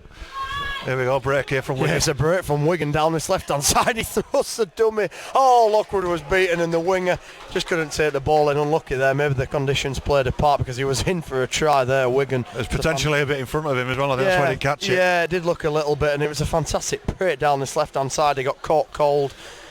The Rhinos, it was the same side that Wakefield targeted in that semi-final, and maybe Wigan just saw that and thought we're going to do the same tactic going down here again. Throws a double pump and then gets tackled by Lockwood, who's red shorts, so you only have to get the tap on them, remember. Don't have to play full tackle if you're in red shorts. I think the rules have been relaxed a little bit for this one. We've got 3 red short players out there for the Rhinos. Yeah, well, like I say, we didn't win the development game. It's more about, you know, showing what's happening. And yeah, it's good to give everyone a chance. A great kick through. Oh, it's going to be a great try for Wigan. I think the referee just checking if the ball was out of play. It looks a try from here. He's going to give the try. And that was a great score from Wigan, just catching them cold. And they get over for the first score. Yeah, unfortunately, Leeds have the few players for Leeds have had to step out. You know, been a long season, and you know, disabilities that some of them have got just mean that, you know, this kind of weather's not great for people with MS and stuff like that. So, but it's good because, like I say, we get a lot of our players that maybe don't get as many minutes to get out there and enjoy it. Yeah, no, we were talking to Phil Kaplan before during that semi-final. He was picking you out in particular when you went off injured, but you know, just talk about the journey that you've been through for people that maybe don't know at home, and just talk about what, you know, PDRL has given to you, and you know, you playing the sport as a whole. Well, that's it. I mean, I loved it as a kid. I grew up along M62, as you know, anyone that loves rugby league. So I joined the army at 18 years old, and I had to play rugby union there as well as league. Yeah, in 2006, I was injured whilst in Iraq, shot in the head by a sniper while I was on commanding a rescue team, and you know, I thought everything that I thought I'd lost, rugby was the one thing I thought I'd never get back. And over the last 2 seasons, not only have I got to play rugby again, I've got to play it in the blue and amber, and you know, I can't say how grateful I am. And a couple of tries at Headingley, you know, under my badge, and yeah, it's just an incredible experience. So what has it meant to you, to be part of this team and to pull on that blue and amber jersey? You're a Rhinos fan yourself, so I'm sure it means more, to you than just playing for any other team, playing for the Leeds Rhinos and getting the support from the fans. How much does that mean to you? It's just incredible. Like you say, you pull that shirt on, and I wanted to wear the number 10 shirt that so many greats have worn. And they're a great bunch of guys. They've all got different stories, different journeys, but none of them have been easy. And you go out there and you put your body on line for each other. And like you say, and with that badge on your chest, it means extra, because we know how much that shirt, them colours, that badge means to everybody that's involved with the club. Yeah, the Rhinos guys, they're a real tight-knit group, aren't you? You train together every week, and you got some lads coming over from the other side of the pen. I think you got Tom Lockett, who lives in St Helens, Sam Zeller, who's based in Northampton, and the dedication they show to the sport and to the side is really admirable. As we can come away again, Tom Sheridan just beating on this near side, and Tom Cage trying to make it back. I don't think he's going to have the legs in this second game of the afternoon, and the winger there for Wigan has taken the ball the length of the field, and he's going to score again in the corner. And it's Leeds. That was a great break from the winging, but I think everybody was running in treacle for the last 20 minutes, wasn't there? I mean, it's been a tough season, and 2 games on bounce is hard work. Yeah, I think you saw the legs from Tom Kay there as he was just trying to chase back and catch the winger for Wigan. He was, as you say, he was running through treacle a bit there. He just didn't have the legs to keep up with him, and he's gone 95 metres almost from the kick to score for Wigan in the corner. It's Leeds Rhinos 0, Wigan Warriors 8. I'm not sure Leeds are playing with subs. I don't think Leeds have got any replacements, have they? No, we could have a problem here because Tommy Pounce has come off and Nick Horner's come off. I think we've got 1 sub operating for the Rhinos, and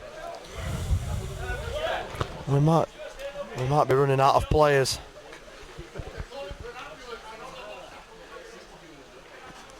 I think there's something serious happened, unfortunately. Yeah, looks like Castleford were playing an exhibition game over on the far side against Warrington's B team, and looks to be a serious incident going on, so we hope the players are okay over there, we hope.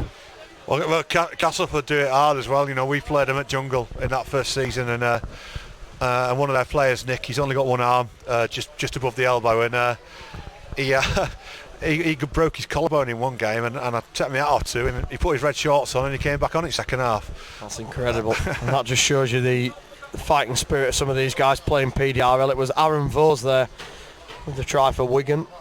It was a great try as we just clear the pitch and we get ready for this conversion coming in from Cheshire. It's another one from the touchline. The first one drifted just wide. See if he can make it this time. Looked good, but it just bends away. Didn't quite have the legs on it. That was unlucky. He just didn't get enough behind it, did he? Yeah, looked good off the boot, but it just didn't have enough behind it. So it's these Rhinos 0, Wigan Warriors 8 in this development exhibition game. And the Rhinos will be looking to hit back here. As we say, they're quite depleted. This is not the Rhinos side that faced Wakefield in the semi-final. A few of the guys have, like yourselves, have come off injured and come off for a rest, and we're giving a chance to some of the other boys. Tom Sheridan, one of those players, taking the ball in their first tackle. Dan Roberts now, the player coach, taking it in. Oh, what an offload that was. That was great from Dan Roberts. He feeds Chris Young and the hometown boy who's brought us here to Selby today. That's great. That's great. Chris Young has got a great try there, and like you say, manager at club here at Selby, he'll have a few people that'll be buying him a drink for that one, I think. Yeah, he's just... We got the. It's great for Chris, and he's converting his own try off the floor. Good lad. What a moment for Chris. 6 points for himself today. A try and a goal. He took that offload on the inside from Dan Roberts. Yeah, Dan is a spectacular coach and captain, and he's blue and amber blood, I think. Yeah, he's been great in his first season as a coach for the side this year, and he's really brought all the boys together, and he's given everyone a chance at every festival, and that's what you want from a PDRL game. You want everyone involved, everyone included. And Dan Roberts has stepped up to the plate this year, but showing off his skills with the ball there, just taking on two defenders, feeding it inside for Young to take and race away under the sticks. A big moment for Chris Young on his home ground.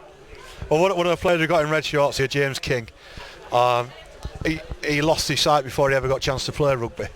So this is the first season he's ever played rugby, and this is what the game's about. People like him, and I'm speaking to some at Wigan lads, we've got a good relationship with them, and they always saying the same, to get a chance to play rugby. He's never done it. There's signed stands, chanted, carried on, and followed the heroes, and now to put the shirt on and do it themselves. Yeah, that's absolutely fantastic, and some really inspirational people involved in this sport, and the Wigan lads have been really good this year. They finished 5th in the league, but they've never given in, have the side. They've kept going all season long, and they've come down today and give a really good account of themselves. They're leading against the Rhinos, who finished in the top 3 in the league, and they beat Warrington B in the preliminary final earlier. It does. It just says a huge amount, doesn't it? That they've turned up, and they've been short players this year, but they've really engaged, really got involved, and next year they're going to be a force to reckon with, I think. Hopefully, if you are watching at home, and maybe if you would like to get involved, make sure you get involved with your local club. We're hoping to grow the league, PDRL, and get more people into the sport and grow the game as much as we can. And we see here Wigan coming forward again. That's a huge run from the forward. Danny Carter, it's a great carry, taking the ball 15 metres away from the Rhinos line. They're coming short side, they've put the move on, but didn't look for support there. Carl Moore just decided to take the tackle instead. Cheshire out here on this near side. As a kick comes through again, it's how they scored the first try. He might have got it there. No, he just couldn't get the ball down. I think he's probably not that on it. Yeah, he just didn't get downward pressure. I think we've got Tom Sheridan defending out on this wing, haven't we? Have we got Tom Sheridan out there? It looks like Dylan Hughes out here. Dylan? Oh, right, yeah. On his near side, he just couldn't take the ball cleanly and almost sat up for the Wigan player. Again, you look at Dylan, and he's only got one real functional arm, and so. Oh, Chris Young again! Oh, Chris Young's on the run! He's broken away from 2 tackles. It's going to be his second try of the game, and the man who works down here at Selby Rugby Union, with his teammates and colleagues cheering him on from the stand.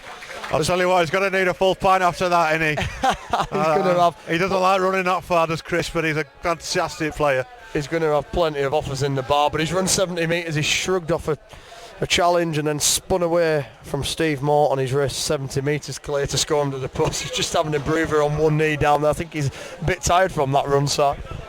It does, but like you say, he tucks it under his wing and off he pops, and he's had a great opportunity playing outside Scotty Gobin this year, and 2 hands between them, but they scored some incredible tries. Yeah, you just see him looking up. He's got his mates up here in the stand chanting Chris Young's on fire. He is at the moment. 2 tries for the winger, who's really shown up in this exhibition game. I think he needs another 3 in this game, and he might come level with Scott Gobin as top try scorer. Yeah, Scott Gobin scoring 2 tries in that semi-final against Wakefield. 12 tries in 11 appearances for him this season. What an effort that is. And Chris Young is on the verge of double figures as well, as Lockwood adds a conversion, so it's Leeds Rhinos 12, Wigan Warriors 18 in this Wigan Warriors 8, sorry, in this exhibition game, giving Wigan a couple of extra tries there. It's 12-8 to the Rhinos as Wigan take the ball back on halfway. We're just waiting for everybody to be set, and we'll be back underway. And Nick Horner down there playing interchange. You know, he's a new guy, isn't he, side? Nick Horner for the Rhinos. He's not been involved with the game for long, but he's made a big impact and he's been a huge addition to that forward pack that you have for the Rhinos. Oh, he's been incredible. I mean, I know Nick from old when he played locally at Morley, and a surgical accident has taken away rugby, but then again this opportunity's popped up, and yeah, big lad knows the game and he gets stuck in. Awesome. Yeah, he's a big lad and he puts himself about as he has done there in the first tackle of the set, with Dan Roberts just looking to close in on that Wigan attacker, but they've got a roll on here down that short side as Roberts bounces off one, and it's the big forward again making the yards. It was Carter taking the ball up, and Wigan hoping to get back in this game. 2 tries from Chris Young have given the Rhinos a 12-8 advantage as he hits the deck there after taking the ball, the winger, but conditions not ideal for footing, but the pitch has held up well today. It's a good surface out there. It's a lovely pitch, yeah. It's taking a battering and yet it's still lush. It's running rugby, but I don't think there's a lot of steps going on. Get the forwards involved, that's what I say. Yeah, the forwards are having to step up and put in a great effort today. You know, it's all through the middle. It's not ball handling conditions whatsoever in this driving rain and wind. And there's been some huge tackles going in as that's a short kick and the Rhinos failing to react. There's a tag there from Lockwood, and that will be the turnover on the last tackle. The Rhinos survive. Sometimes in that situation, if you're worried about, let them lock on the catch, or just tag them, and sometimes it's an advantage. So you've got to look at the tactics with that tag and with that knock-on rule. Yeah, that is a massive advantage. Having red shorts as a fullback is a massive part of the game, because you are able to get that tackle in as it is. It's not full contact, so you can make the most of it and slow the play down. As Horner brings it forward, but he's tackled well around the legs by Wayne. And gets to marker quickly. Lockwood looking for support. He's got no one on his right hand side. He's very honest there, accepting that he's been tagged by the Wigan defender. As the ball comes on the last tackle to Dan Roberts, I'm not sure he wants to be kicking. It's Chris Young instead who takes it, and he kicks out of play on that left hand side. And the ball will be turning to Wigan to come forward. That's not a bad touch finder, really. You're set up as a defensive line and make him go 70 metres. Yeah, that's it. When you're in lead, you just want to make sure you slow the game down as much as possible. Don't give them any mistakes to give them field position and have an advantage of scoring. The Rhinos quite happy to give the possession back to Wigan in their own half and make them come the length of the field to score. So we see another good tackle there by Horner and Roberts. They're getting through some work in this exhibition game. Nick was worried about his knee today. He thought he might play in red shorts, and I think it's proved that it's a good job he didn't. There's almost a chance there for Wigan on the outside. They threw the ball wide to the winger Steve Mort on the near side, but he's broken away again. The number 5, he's had a great game so far. He's been tagged there, I think, can he, by Lockwood? Yeah, Lockwood there, the fullback, tapping Aaron Vose as he looked to break clear and round the fullback to score. Dan Roberts in there again in the middle, making the tackle. Last tackle for Wigan, around about 15 metres from the line. And setting up the kick here, goes out wide. Is it going to bounce out of play? Yeah, it is. Well, for those new to the game, bearing in mind that because of the game, we can't charge the kicker. He got 10 seconds to take the kick unless he crosses the gain line. So that's why the line out pushing up on kickers. So Rhinos back with the ball, leading by 12 points to 8 in this exhibition game. Around about 10 minutes to go in this one, and then after that we'll have the grand final on here. The top two from the PDRL League, Warrington Wolves against Castleford Tigers. What a game that's going to be. Huge spectacle there. With England, with the former England fullback Sean Briscoe playing for Warrington. Yeah, Sean Briscoe coming along today again to play as Wigan take back possession, and James King just trying to recover. He does well with Owen Lockwood to get the tag in. Quick play of the ball to the winger Vose again. He's tackled just short of the line. I think young Vose is quicker than his team. No one can support him.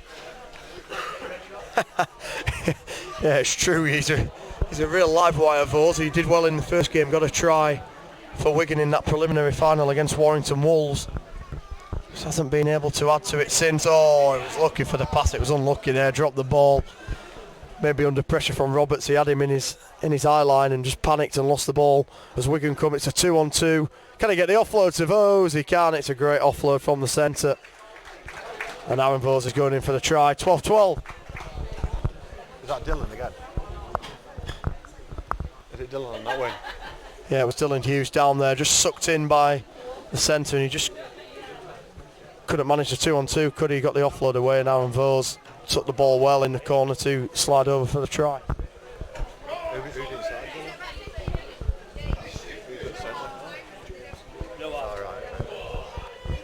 Yeah, we've got an inexperienced wing partnership down there, so it's just seeing how it works, and let's give them a run out, let them enjoy the game, and I think this kick's important though, because this will either put them in lead or leave the game level.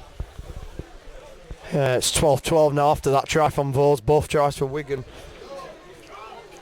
coming from him so far. I don't think they've got the shot clock on him. No, I think if they did it'd have run out by now and been to minus numbers.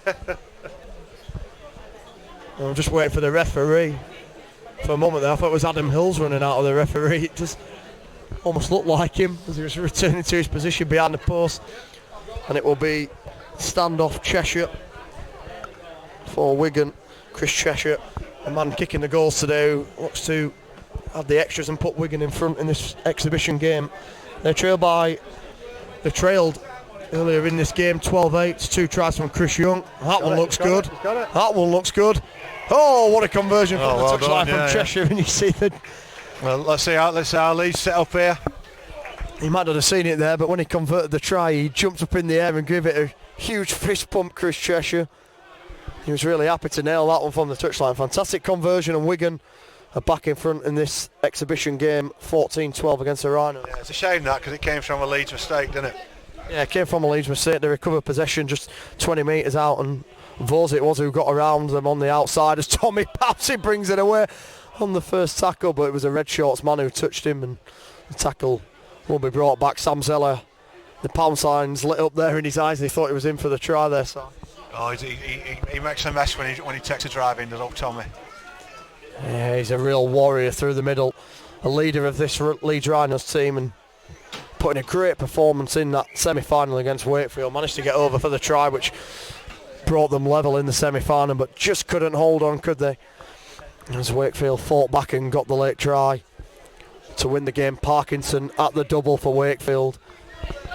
After a Scott Gobin brace as we return to action here. James King down the side. He almost broke clear on this wing. Tommy Pouncey playing as hooker now. Gets the ball back from Roberts. Throws a dummy, gets away from one. Pushes off another. He's still going. Tommy Pouncey with the ball. Red Shorts player comes in and makes the tap tackle as Zeller jumps out of dummy half and gives it to Chris Young. And that's going to be the hat-trick try if the referee gives it, which he does. That's it. Well done, Youngie. Chris Young has got a hat-trick on his home ground. Hey, he's got to score more tries and he's got fingers in a minute.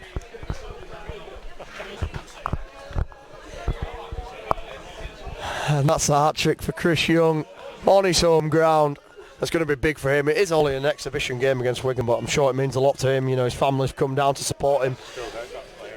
His friends have come down to support him, and he's managed to grab a hat-trick, and you know he can say he scored 3 tries for Leeds Rhinos on the Selby pitch, which will mean a lot to him. Great set-up play from Tommy Pouncey, who's come off celebrating. He's he's playing at hooker at the moment. He's dictating the play, which is not his usual position, I can tell you that. You know, he's probably the biggest hooker to ever play rugby league, if he is. He's a big unit, but he's a great ball handler. You know, he's sort of James Graham-esque. I think they call him the PDRL Jamie Peacock, don't they, down at the Rhinos. He's got the ball handling in his locker. He's not just a big guy. He can play around with the ball as the conversion comes in and goes just wide from Chris Young. It looked good off the boot. It was a good effort from Young, who's not the normal kicker for Leeds Rhinos, but it just drifted wide on going wide to the right hand post. So we've got a game on here. It's Leeds Rhinos. I think there's only a few sets left, you know. I think Leeds can defend 12 tackles. 2 or 3 minutes to go. Leeds Rhinos leading by 16-14 in this exhibition game as Horner gets a tag on the red shorts player for Wigan. And a mix up there, the ball goes to ground, and that will be tackle 2 for Wigan. Of course, as we've said, if you're just joining us and never seen PDRL before, there's no turnovers after a knock on. It's just a tackle complete and you retain possession of the ball, which helps you throw it around, and almost an interception from Tom Sheridan there. Not sure he'd have broke clear 100 metres side, but I think it shocked him more than the Wigan fans. good to see him getting involved in the play, Sheridan. Got his first try of the season at the Grand Day Out in the last league festival at Blackpool. You know, that was a great moment for him, wasn't it? Yeah, you know, I mean, he put 2 seasons in, and yeah, we managed. We had a trick play in the bag if we got close enough, and fortunately we got close enough, and he was there to capitalise. Yeah, jumped over from dummy half, Castleford. Defence trick by, how do you say, a trick player there, just utilising the field position close to the line, and Sheridan went over for his first ever try in the PDRL game, which was a great moment for him to score in the colours of Leeds Rhinos. Wigan coming forward now again, just 10 or so metres from the line out on that far side as the ball is bobbled at dummy half. Play on, says the referee. Young looking to get him into touch, throws the ball in field, but the tackle is made. I think they're on the last now, aren't they? Kick coming in. Yeah, will be the last tackle of the game.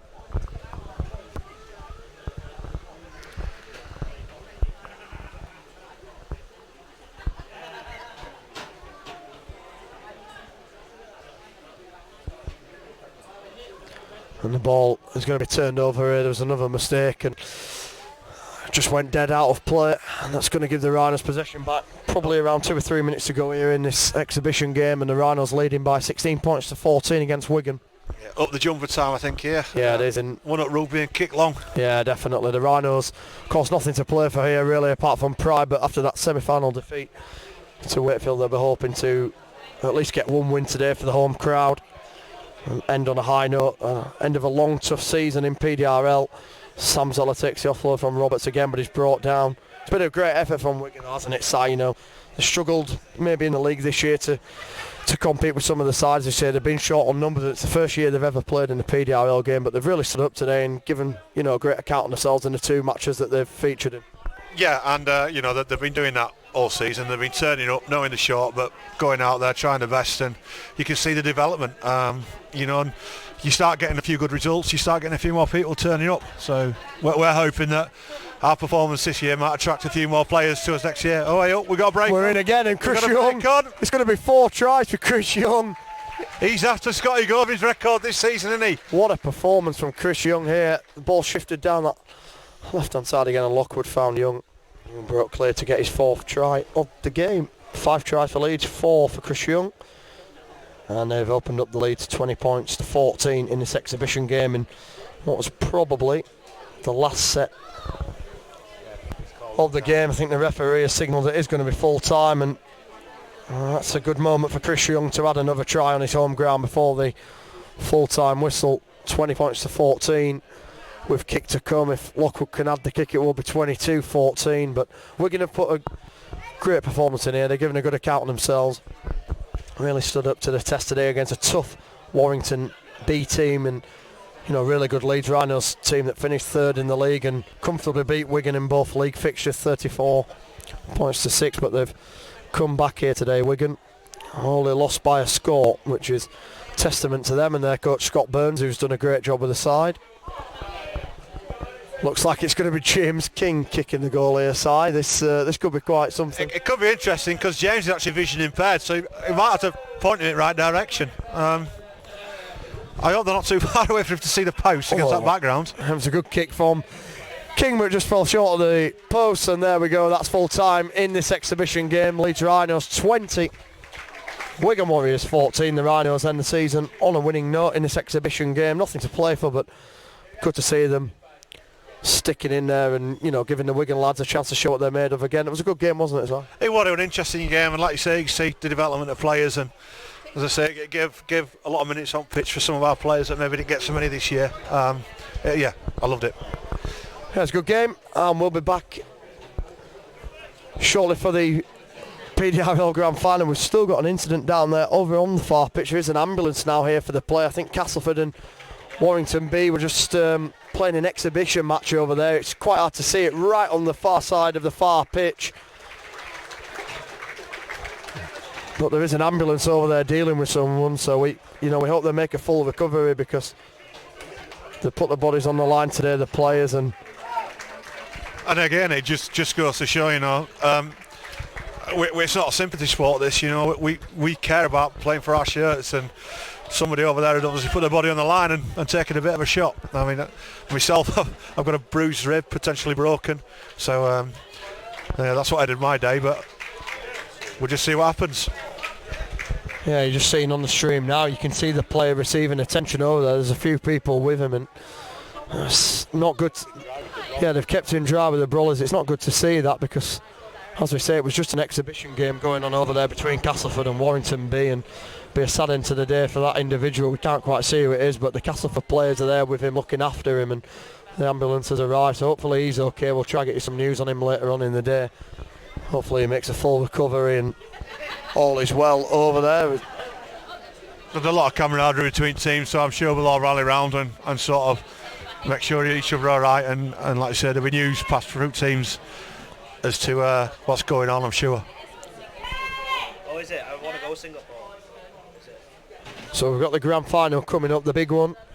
It will be Warrington Wolves against Castleford Tigers. The top two in the PDRL League will be facing off in the grand final in what will be an absolutely huge game for both sides. They both really want to win. And, the two great rivals, they've had two good games this year, but Warrington have come on top in both. What do you think, Si? Who do you fancy for the final? Warrington lost the first game. Oh, yes, they did. Sorry, they got nilled in the first game, did Warrington by Wakefield, so they've got one apiece, so, it's a toss of a coin. There's no love lost between the two teams. I'm sure they're going to go out there, and they've both got a bit of pace, they've both got decent ball handlers, and they've both got a bit of on-foot front, so, there's very little to choose between them. Yeah, of course, it's Wakefield, taking on Warrington in that final. It will be Warrington versus Wakefield, as we see the teams in front of us just coming down into the sheds to get ready for the grand final. But Wakefield will be up for this, and they'll fancy the chances of just beating a really strong Leeds team 22-16 in the final. And they'll fancy themselves to cause an upset against Warrington, who have been the standout performers in the PDRL game this year. They were the champions last year, the world champions of PDRL, Physical Disability Rugby League, after defeating South Sydney in Australia. And Tommy Pouncer just coming off the pitch. Looks like he needs another pie, I think, Si. I'll get it, no, I think he's got 2 tickets to get his meal, but I'll tell you what, that lad earns, he's a big lad, but he moves around, he plays lots and lots of minutes, so I won't begrudge him an extra pile of chips. No, yeah, he's played well today. Stood up in that first game that the Rhinos played against Wakefield in the semi-final. He managed to dive over the line from close range to get his side back in it, just came up short in the end, and then again in that second game against Wigan when the Rhinos were depleted on numbers, he stepped up playing dummy half out of position and laid on a couple of tries there for Chris Young, which was great to see. And two teams just getting ready for this PDRL finals day. Hope you're enjoying listening at home. The first ever PDRL finals day. Hopefully a few people still with us listening in as we prepare for the grand final. Well, I'm going to have to get off and go join the team, and and see how things going. But it's been a pleasure, and I hope this inspires people to get involved. You know, it don't matter who you are, what you are, what's wrong with you. You know, come and have a go, get involved, and yeah, just be part of this incredible community of rugby league and this incredible sport. Yep, thanks, Si. Thanks for everything today. You've kept with us despite the injury. We hope you're doing well, and we hope it's nothing too serious. And I'm sure you'll be back playing your rugby again soon. Yeah, next year I'm looking forward to never getting in. But like I say, we've got a lot of good young players coming back, and I might not get in squad. So to be honest, that won't worry me too much. I'm getting on a bit, but like you said, the idea is that people get to enjoy and play the sport, and I've had that opportunity now, and we'll see how things move on next year. Thanks, Si. It's been a pleasure having you with us today. We've had some great guests up here on the commentary today, and we're hoping that this final is a fantastic spectacle again, because we've had some great matches so far, some really close, tight-fought games. Every game has been within one score, which is great to see. And now it's Warrington Wolves against Wakefield Wildcats in the 2019 PDRL Grand Final. We'll be back in a few minutes for all the action.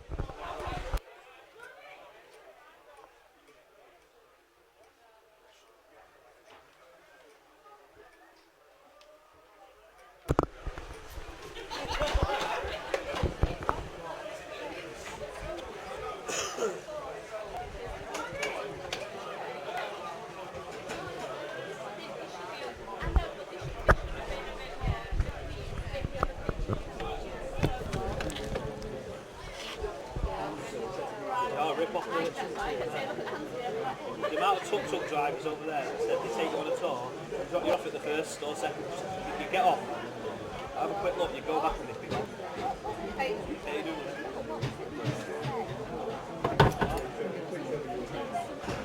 Ping pong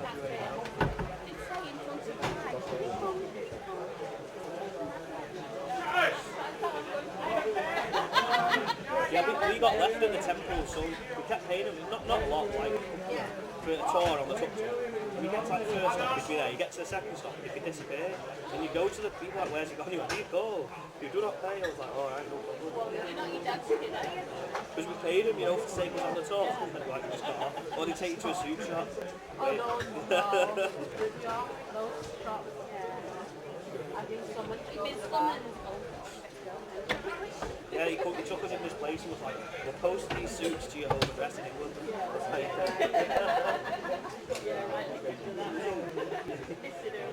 This is like, if you even entertain that, go get back to us. Straight up, you never entertain.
Come on, whoever's winning. Are you serious?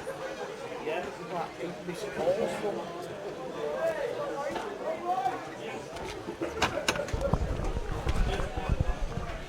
Rob, have you got my ticket?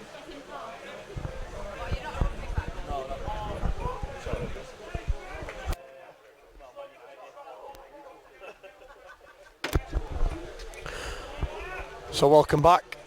This is the big one, the 2019 PDRL Grand Final between Warrington Wolves and Wakefield Trinity. Warrington probably the favourites going into this one. They were the league leaders, finishing top of the league, and Wakefield finishing in second, so it's the top two in the final.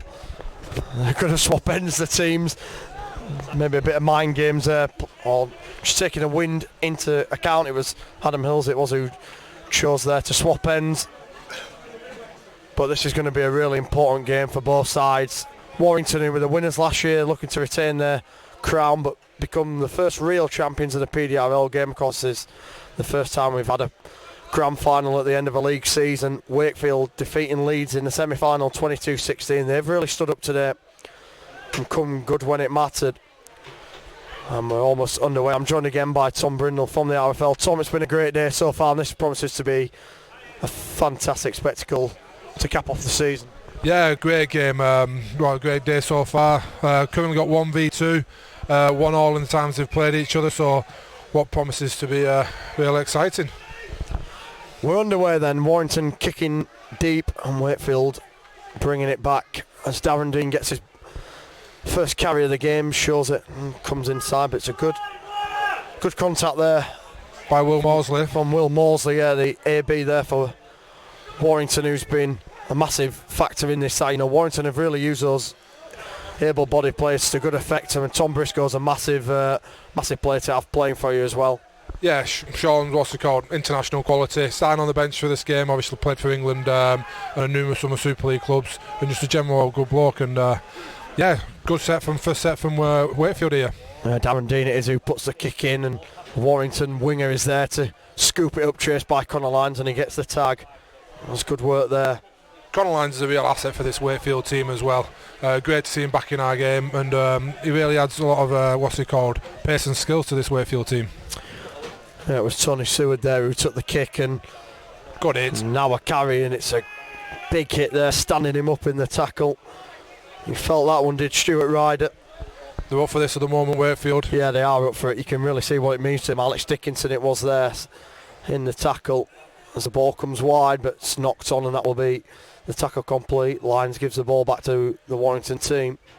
Adventurous player there, probably pushed the pass a little bit too tight to the line. It's an inside ball and a huge hit again from Dickinson. He likes to put himself about and won't back down from any challenge as Cox brings the ball forward. Real enforcer, Dickinson. It's just whether they can keep it up for the full 25 minutes. Good take. We were saying in that semi-final against the Rhinos, you know, Wakefield have got a great mix. They've got some big guys, but, you know, the big guys can throw the ball about as well. They play an exciting brand of rugby league. Yeah, they've really come on this year, and speaking to Darren before, who's captain, he was telling me how much it means to him, how much they've been training for this, and again it goes back to they've got a team, they've got camaraderie, and it's great to see. And Dean it was there, and put the short ball to Dickinson, but he got met by Morsley in the tackle. Dean throws the dummy, looks to go left. No space for Lyons. Yeah, Lyons just run out of room, had to come in field and got tagged as the red shorts player. Dean again with ball in hand, directing play, wanted a man short but instead takes it forward. Huge tackle there from the two able-bodied players for Warrington. Good work from the red shorts there as well.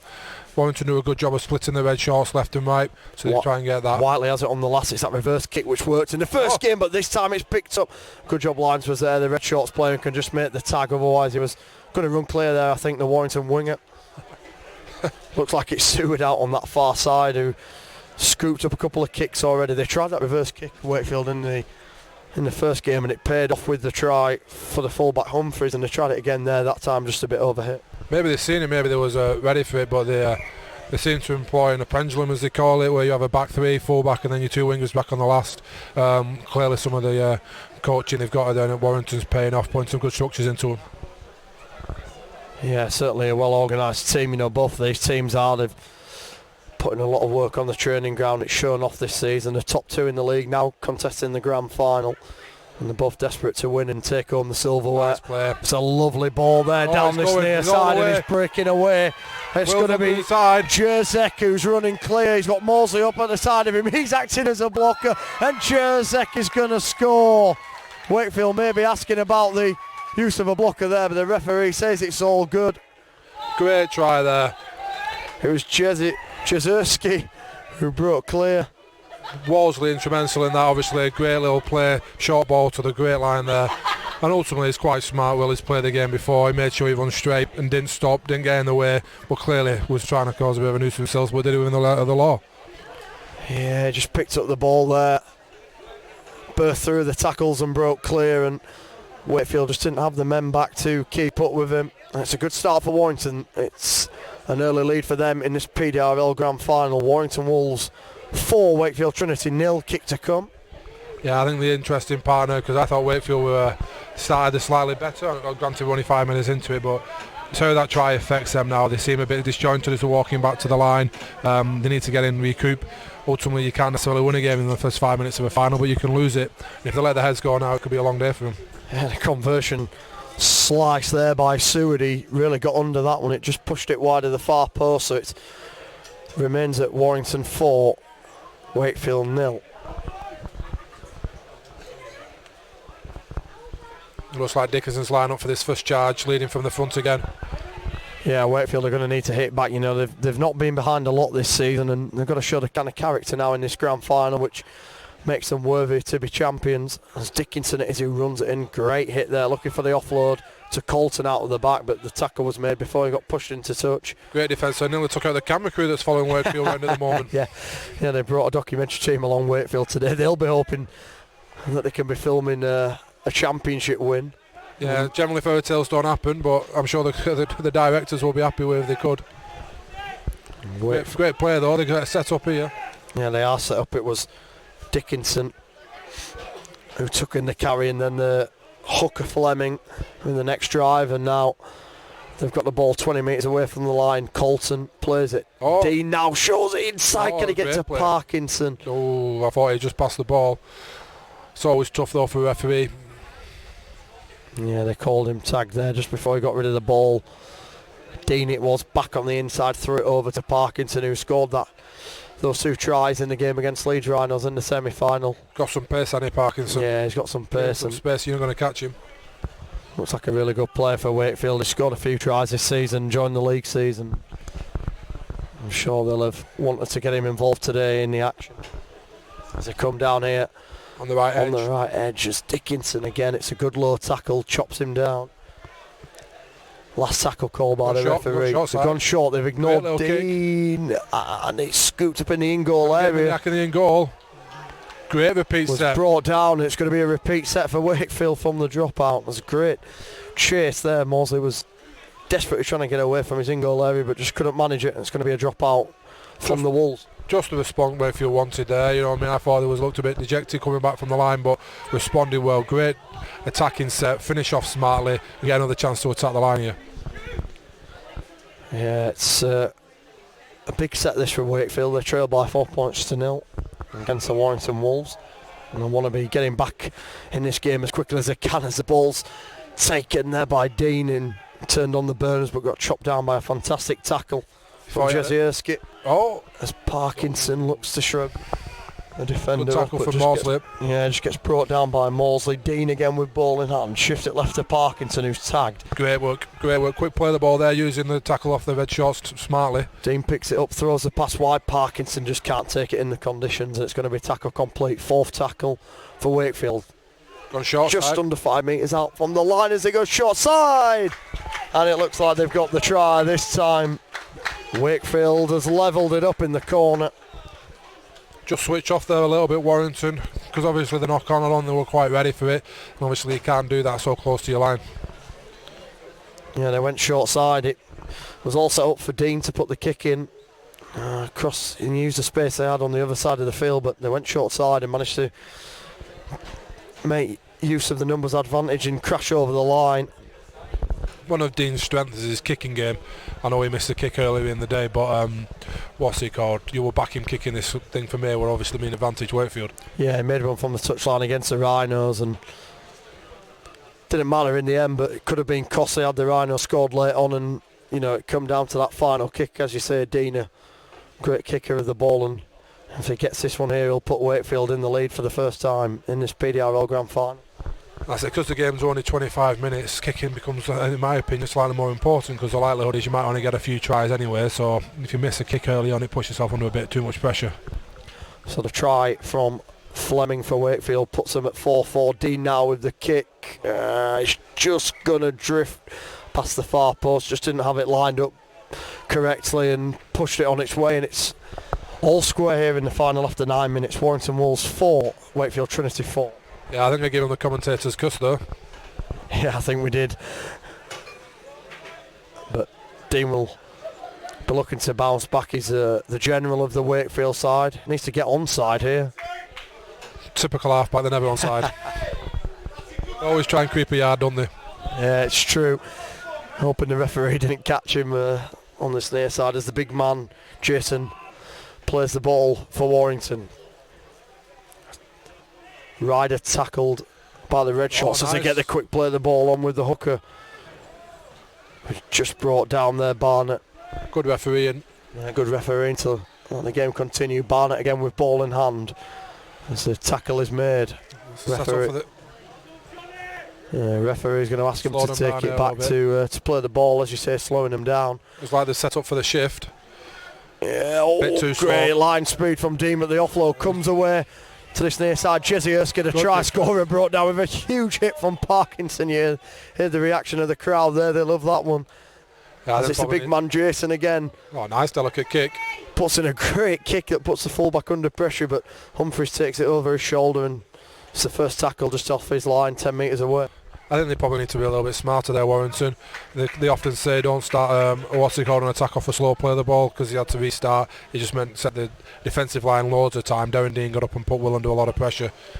Yeah, didn't find the kicker there, Warrington, and it was a good kick in the end that came in, but Humphries took it cleanly and managed to kill the play dead as Parkinson again brings it forward. Jazierski meets him with Mosley. Great one again. Third man. Real forwards. Third man in Campbell, who's putting in the tackle again on Parkinson, and what a hit that is from Jazierski. He's putting himself about in his final. Looks the player. Dean again holding it, looks to double pump, but what a shot that is. Taking his legs from underneath him and lost the ball, so the tackle's complete. I think he offloaded it. Yeah, I think he did offload it because it was the AB player there playing the ball. Parkinson jumps out of one tackle, still going on the near side. Adam Hill's looking to bring him down. Great tackle from Adam Hills, the last leg presenter, bringing him down. Fifth and last. Dean with the ball, looking to put in the kick. He was maybe offside there from the kick. Great fullback / wing position. And he's breaking away. Here we go. This could be a length of the field try. This is Tony Seward. It is racing away. Dean tries to get him. Misses him, and Connor Lyons is chasing Seward back, but he's not going to reach him. Tony Seward has got the try for Warrington, and they lead 8-4 in the PDRL Grand Final. It's worth travelling up from Cornwall for that try, I reckon.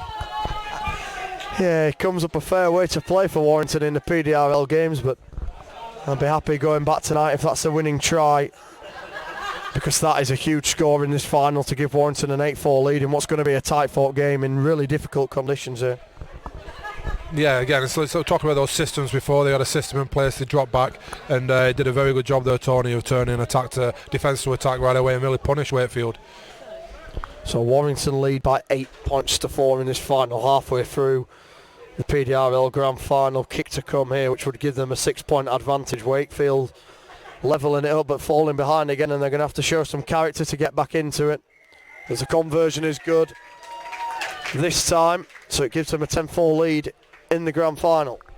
But the halfway point now, real important. Wakefield get a try in these next 5 minutes. Yeah, they've brought on Emma Kirk again, of course the sole female representative here today in the PDRL Grand Final, and she'll be looking to play a big part in this Wakefield comeback. It also looks like Sean Briscoe's come on as well. Yeah, Briscoe on, the former Wigan Warriors and Hull FC star. And KR. Yeah, KR and Widnes and the rest of them. He had a long and illustrious career. Puts in a tackle there. The first tackle he's on the pitch. He takes it seriously, you know, Sean Briscoe. He's not there to make up the numbers, is he? Yeah, and I think people are generally surprised whenever you have any of the ABs playing. They're all competitors and they all want to win, hence probably why they've been successful in what they do. So I think it's very hard just to turn that off when you're playing a game with teammates, I think. Well, Wakefield down to 8 at the moment, but the referee spots it and will let the injured player leave the pitch to get it back to 9 versus 9. We'll be bringing Dickinson back on, who's just come off the pitch. He was hoping he was going to get a breather, but he's going back on and he doesn't look too happy about it. He's put a good first stint in there. He's come back on again. I'm sure he'll expect nothing to expect his high standards. I'm going to need a big shift from him in this PDRL Grand Final. Warrington lead 10 points to 4. 14 minutes on the clock so far as the fullback looking for Connor Lyons out on that far wing. He just couldn't take it in stride. And that will be the tackle complete. As the injured player for Wakefield just goes to get checked out. He took a huge hit there and hopefully he's okay. He has left on his own accord as Briscoe gets in there. And a wild pass is intercepted by Sean Briscoe, who dives on the ball. And wins possession back for Warrington. We're just going to give a shout out to Adam Morris, who's on holiday today in Jamaica, a member of this Warrington Wolves PDRL side, not able to make it today, but I hope he's watching on in sunny Jamaica. It's a bit nicer than it is here in Selby, I'm sure. Yeah, what's it called? I know Craig Thomason as well is heavily involved in the inclusion space of Warrington. I believe he's watching from his son Mauger somewhere in Europe. Live a nice life, some of these guys. Well, we're here in rainy Selby, but this action warming us up on a terrible day. A great crowd turned out for this finals day as Briscoe takes it on, looks for the inside ball, and Emma Kerr makes a tackle. I don't think the weather's really affected the skill set today. I mean, there's been maybe a few more knock-ons, but apart from that, I think it's been free-flowing and some good attacking stuff. Yeah, you're right, and you see there another fantastic take from Humphreys. I think that just shows the commitment that these guys put into it, and obviously the skill set we have on shore. As Wakefield bring the ball forward again, it's nice Humphreys who gets it onto Dean. He's looking to take Adam Hills, but he hits a deck. He just lost his foot in there as Hills was panicking about having to take down the bigger man one-on-one. It's like his eye had a sniper. Parkinson on the short ball again with the referee. As calling the tackle back, it was almost a carbon copy of how he scored in the semi-final against Leeds. That good defence there from Warrington because there's no stopping him. He was all the way gone. Yeah, it was a good tackle there from the number 9, Jamie Barnett. Got in there, the Red Shorts player, to make the tag and stop the game, but Wakefield playing the ball quickly and trying to get on the front foot. Last tackle kicked on Parkinson, and Tony's there again to wrap it up. Can he do a repeat of the heroics just a few moments ago when he ran 60 metres to score? Tackle this time, and he plays the ball as the hooker gets it away to Adam Hills, who takes the tackle. I thought I was going to give him a bit of a facial there, don't floor. Yeah, it was a big hit there from the AB player for Wakefield, and just had a few minutes to compose himself and get back up and play the ball as Briscoe takes it. Got Hills on his inside, doesn't choose him, goes Morsley. Down again for Jezierski, who's already scored one try in this game.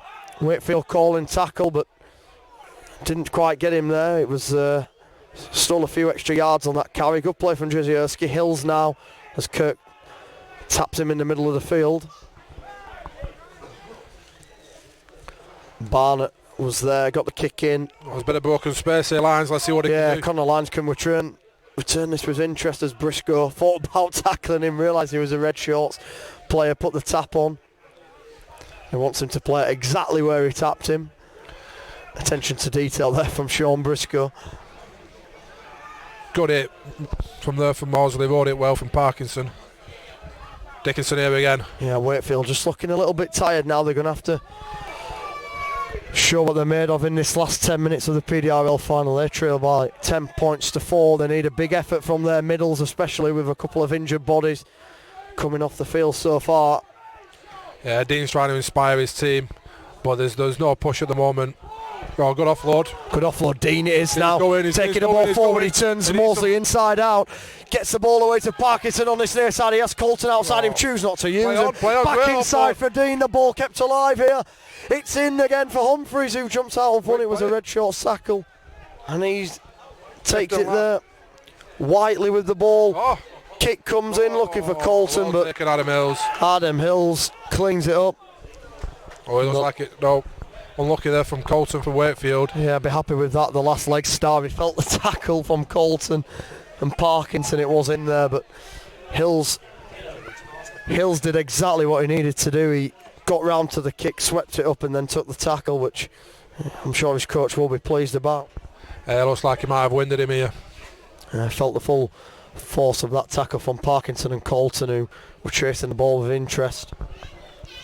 And Warrington, Like I say, very close to Colton for a very good kick and try, but just couldn't be. And obviously Parkinson a great job following up and tried to get his team motivated with that shot there. yeah, they've performed well today, both teams, but Wakefield have really shown an extra gear, and to stay in this game against a powerful Warrington side who've been the standout performers all year in the PDRL game really shows what they're about and the mettle they've got. And they're going to give a penalty here for mouthing off against Will Mosley, so it's a great chance here for Wakefield to get some good field position. And it's been sin-binned. Mosley, after the penalty, was given a warning, and the referee not happy with him still talking. He's been sent to the bin. Not smart there from Will. What's the call? I didn't know what he said in the first time, but clearly the second time he made some gestures with his hands, and not smart. Say, whatever you think of any referee decision, what's he called? We're a game of respect. Yeah, it's it's done his side no favours there. They need the best players they have available on the pitch, leading 10-4 in this grand final, but Wakefield given the advantage now, field position. Be interested to see if it's a forced substitution or if it's a sin binning. Yeah, you would think it would be a sin binning for dissent, but just trying to count the number of players on the pitch. Currently 8 on the pitch for Warrington, so it looks like it is a sin binning. The referee just warning Sean Briscoe and Adam Hills to calm it down for the rest of the game. We don't want to see that.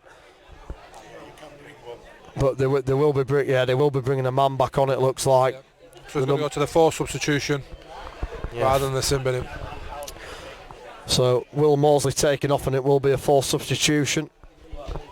Wakefield coach maybe not happy about that one. He seems to think it was a sin binning in a binning offence. Of course he would want that because it gives them a man advantage going into the last 8 or 9 minutes of the final, which would be a huge thing for them. But as it is, they've got the ball 20 metres out. Going into a big last 4 or 5 minutes in this game now. No doubt, an extra play on the pitch would have been beneficial to him, but I think it's going to give Wakefield a bit of a spark, this.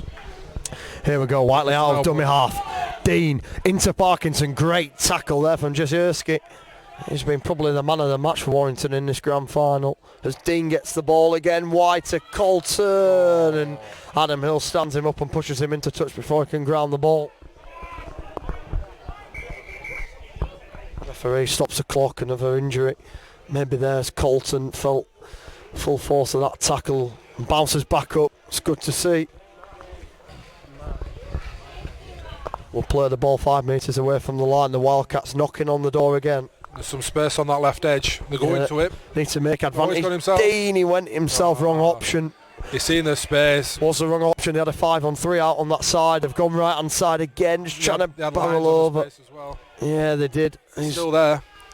Can they get the kick away? Dean, is he going to shift it? Oh, he's chose the wrong option, and Warrington are going to profit from the mistake. It just bounced off the legs of the Wakefield player. I think it was Fleming who just couldn't take the ball cleanly, and Warrington will get possession back. They survive after the penalty and still leading 10-4 in this grand final with around 5-6 minutes to play. Slightly disappointing end to that set from Wakefield there. There was space on that left edge for 2 or 3 tackles, and a bit like wine fever I think got to him there. Yeah, it's quite surprising that from Wakefield, because that's the same side that they utilised in the game against Leeds and scored 4 tries down there, and they had so much space to use the ball and just didn't look that way. Darren Dean will be disappointed he didn't look up and take advantage. It's unlike him, but Warrington survive and will bring the ball away from the line.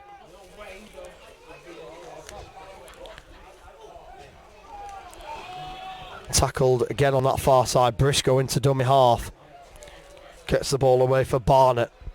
And try to offload it So quickly to Addison. Some special players on here, some set moves. They're looking to try and play. Yeah, Addison was coming. Yeah, he's coming back on the inside, but just got tagged by the red shorts. It's a short kick, and Parkinson can collect it just over halfway, but he doesn't take it cleanly, and that will be the tackle. Connor lines in at dummy half. Will he take it himself? Yes, he does. Steps inside two players, takes the tackle. Parkinson back on for Wakefield. He gets the ball in hand now. Great offload out of the back to Parkinson. From Parkinson, sorry. Dickinson to Parkinson. Yeah, Dickinson, to Parkinson, and kept the ball alive. They've kept it going again with Dickinson, but tackle has been called by the referee. Whiteley gets in at dummy half quickly. They've got the move on with Dean. Gets it inside to Humphreys.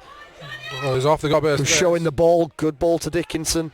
Parkinson, is he going to come back on the angle? Chooses to go the same side and brought down by 2 in the tackle. They need to contest this kick. It's the last tackle. Humphreys brings it forward, puts a little chip and chase, but the ball's tackle. knocked on. And that will be a turnover ball for Warrington. Defended well there, Warrington. Wakefield was starting to put a bit of pressure on him. Yeah, they did. They got up in the faces, the 8Bs, you see, making themselves known in this game. Almost won the dummy there. Barnett almost beat the Wakefield player, who's opposite number in the red shorts, but got the tap in as Warrington just failing to find hands here. They're struggling to get away from their own line in this grand final. Going into the last couple of minutes, Wakefield needs something special now. I know we're stating the obvious, but they need to get the ball back. Yeah, time running out here. Just 2 or 3 minutes to go in this final as Warrington lead 10-4. They need something out of this set now. Another kicker for Warrington. They've been through the numbers today. As this is a chance here. They tried to kick it clear, but it went out on the full from Ryder, and Wakefield, with 2 minutes to play, have the ball 20 metres from the line. This could be the deciding set for Wakefield. If they can score here, they'll take it to the first ever golden point game in the grand final. We talked about it earlier. It was almost the same in the semi-final between Leeds and Wakefield, but this could be the same here again. Dickinson it was who took that in. Good carry, but good contact from the Warrington players. Jezierski again, who's made the most tackles, I think, for Warrington in this final.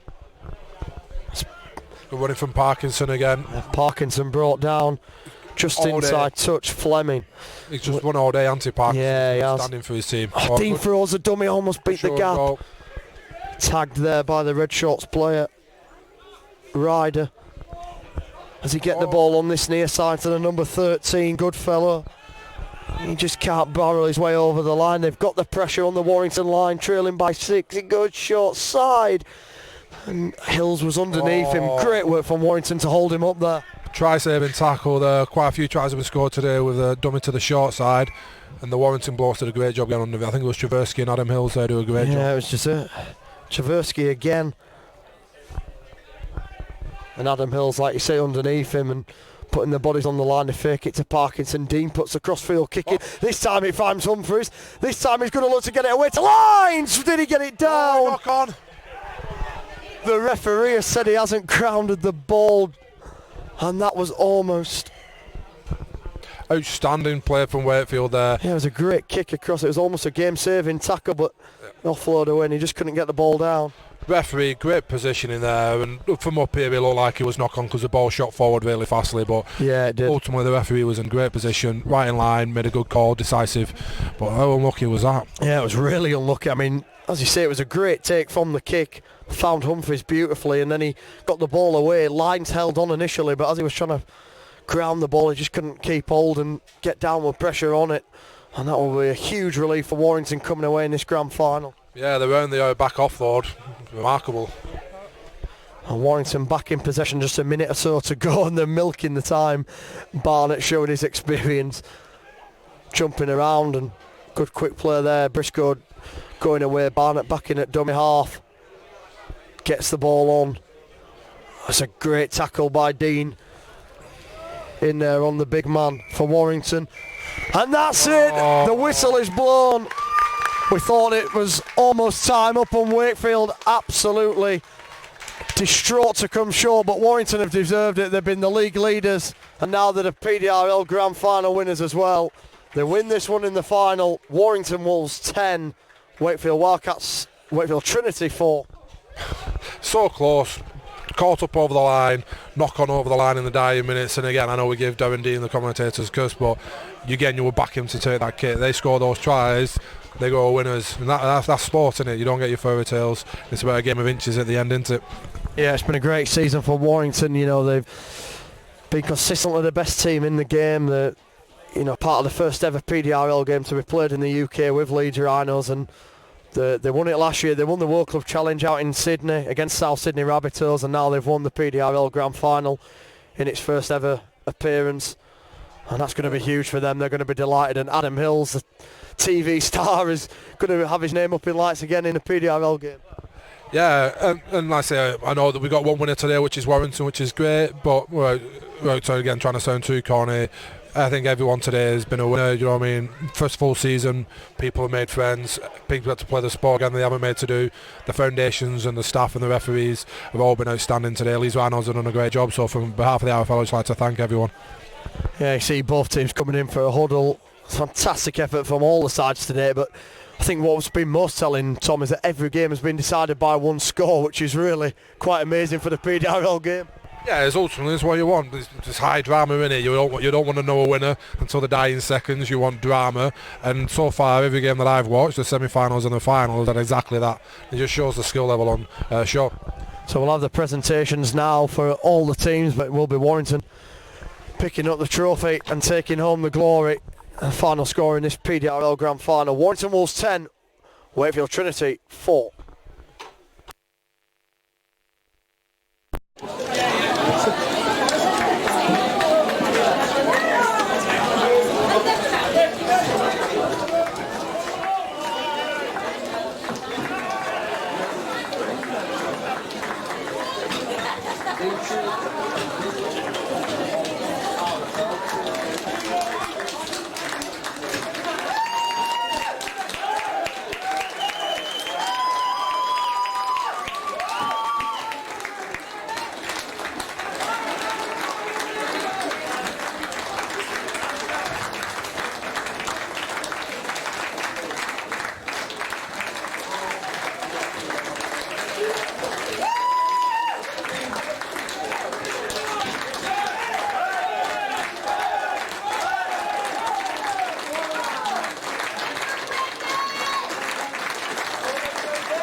their League League Shield this year, Warrington Wolves.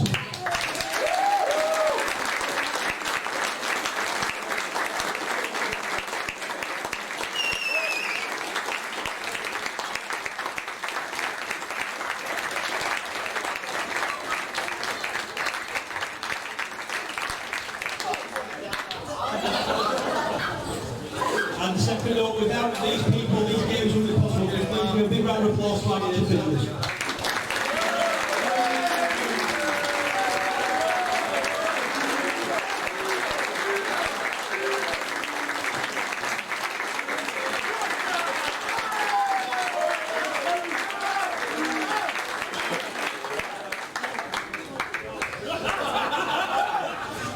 And today's PDRL Grand Final and the match chosen by Justice and the League Riders Foundation goes to Wakefield number 3, Kellogg Parkinson.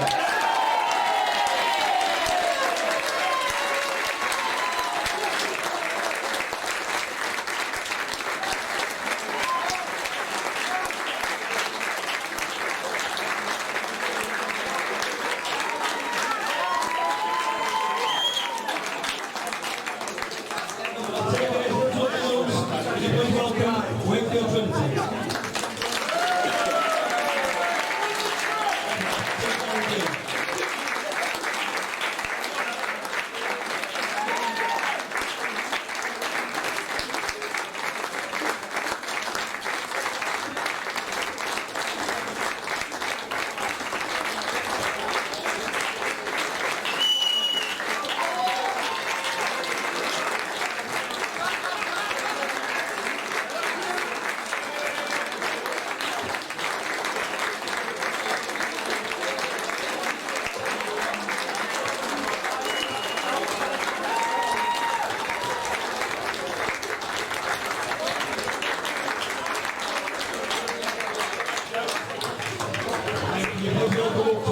Collect their medals and the Grand Final winning trophy.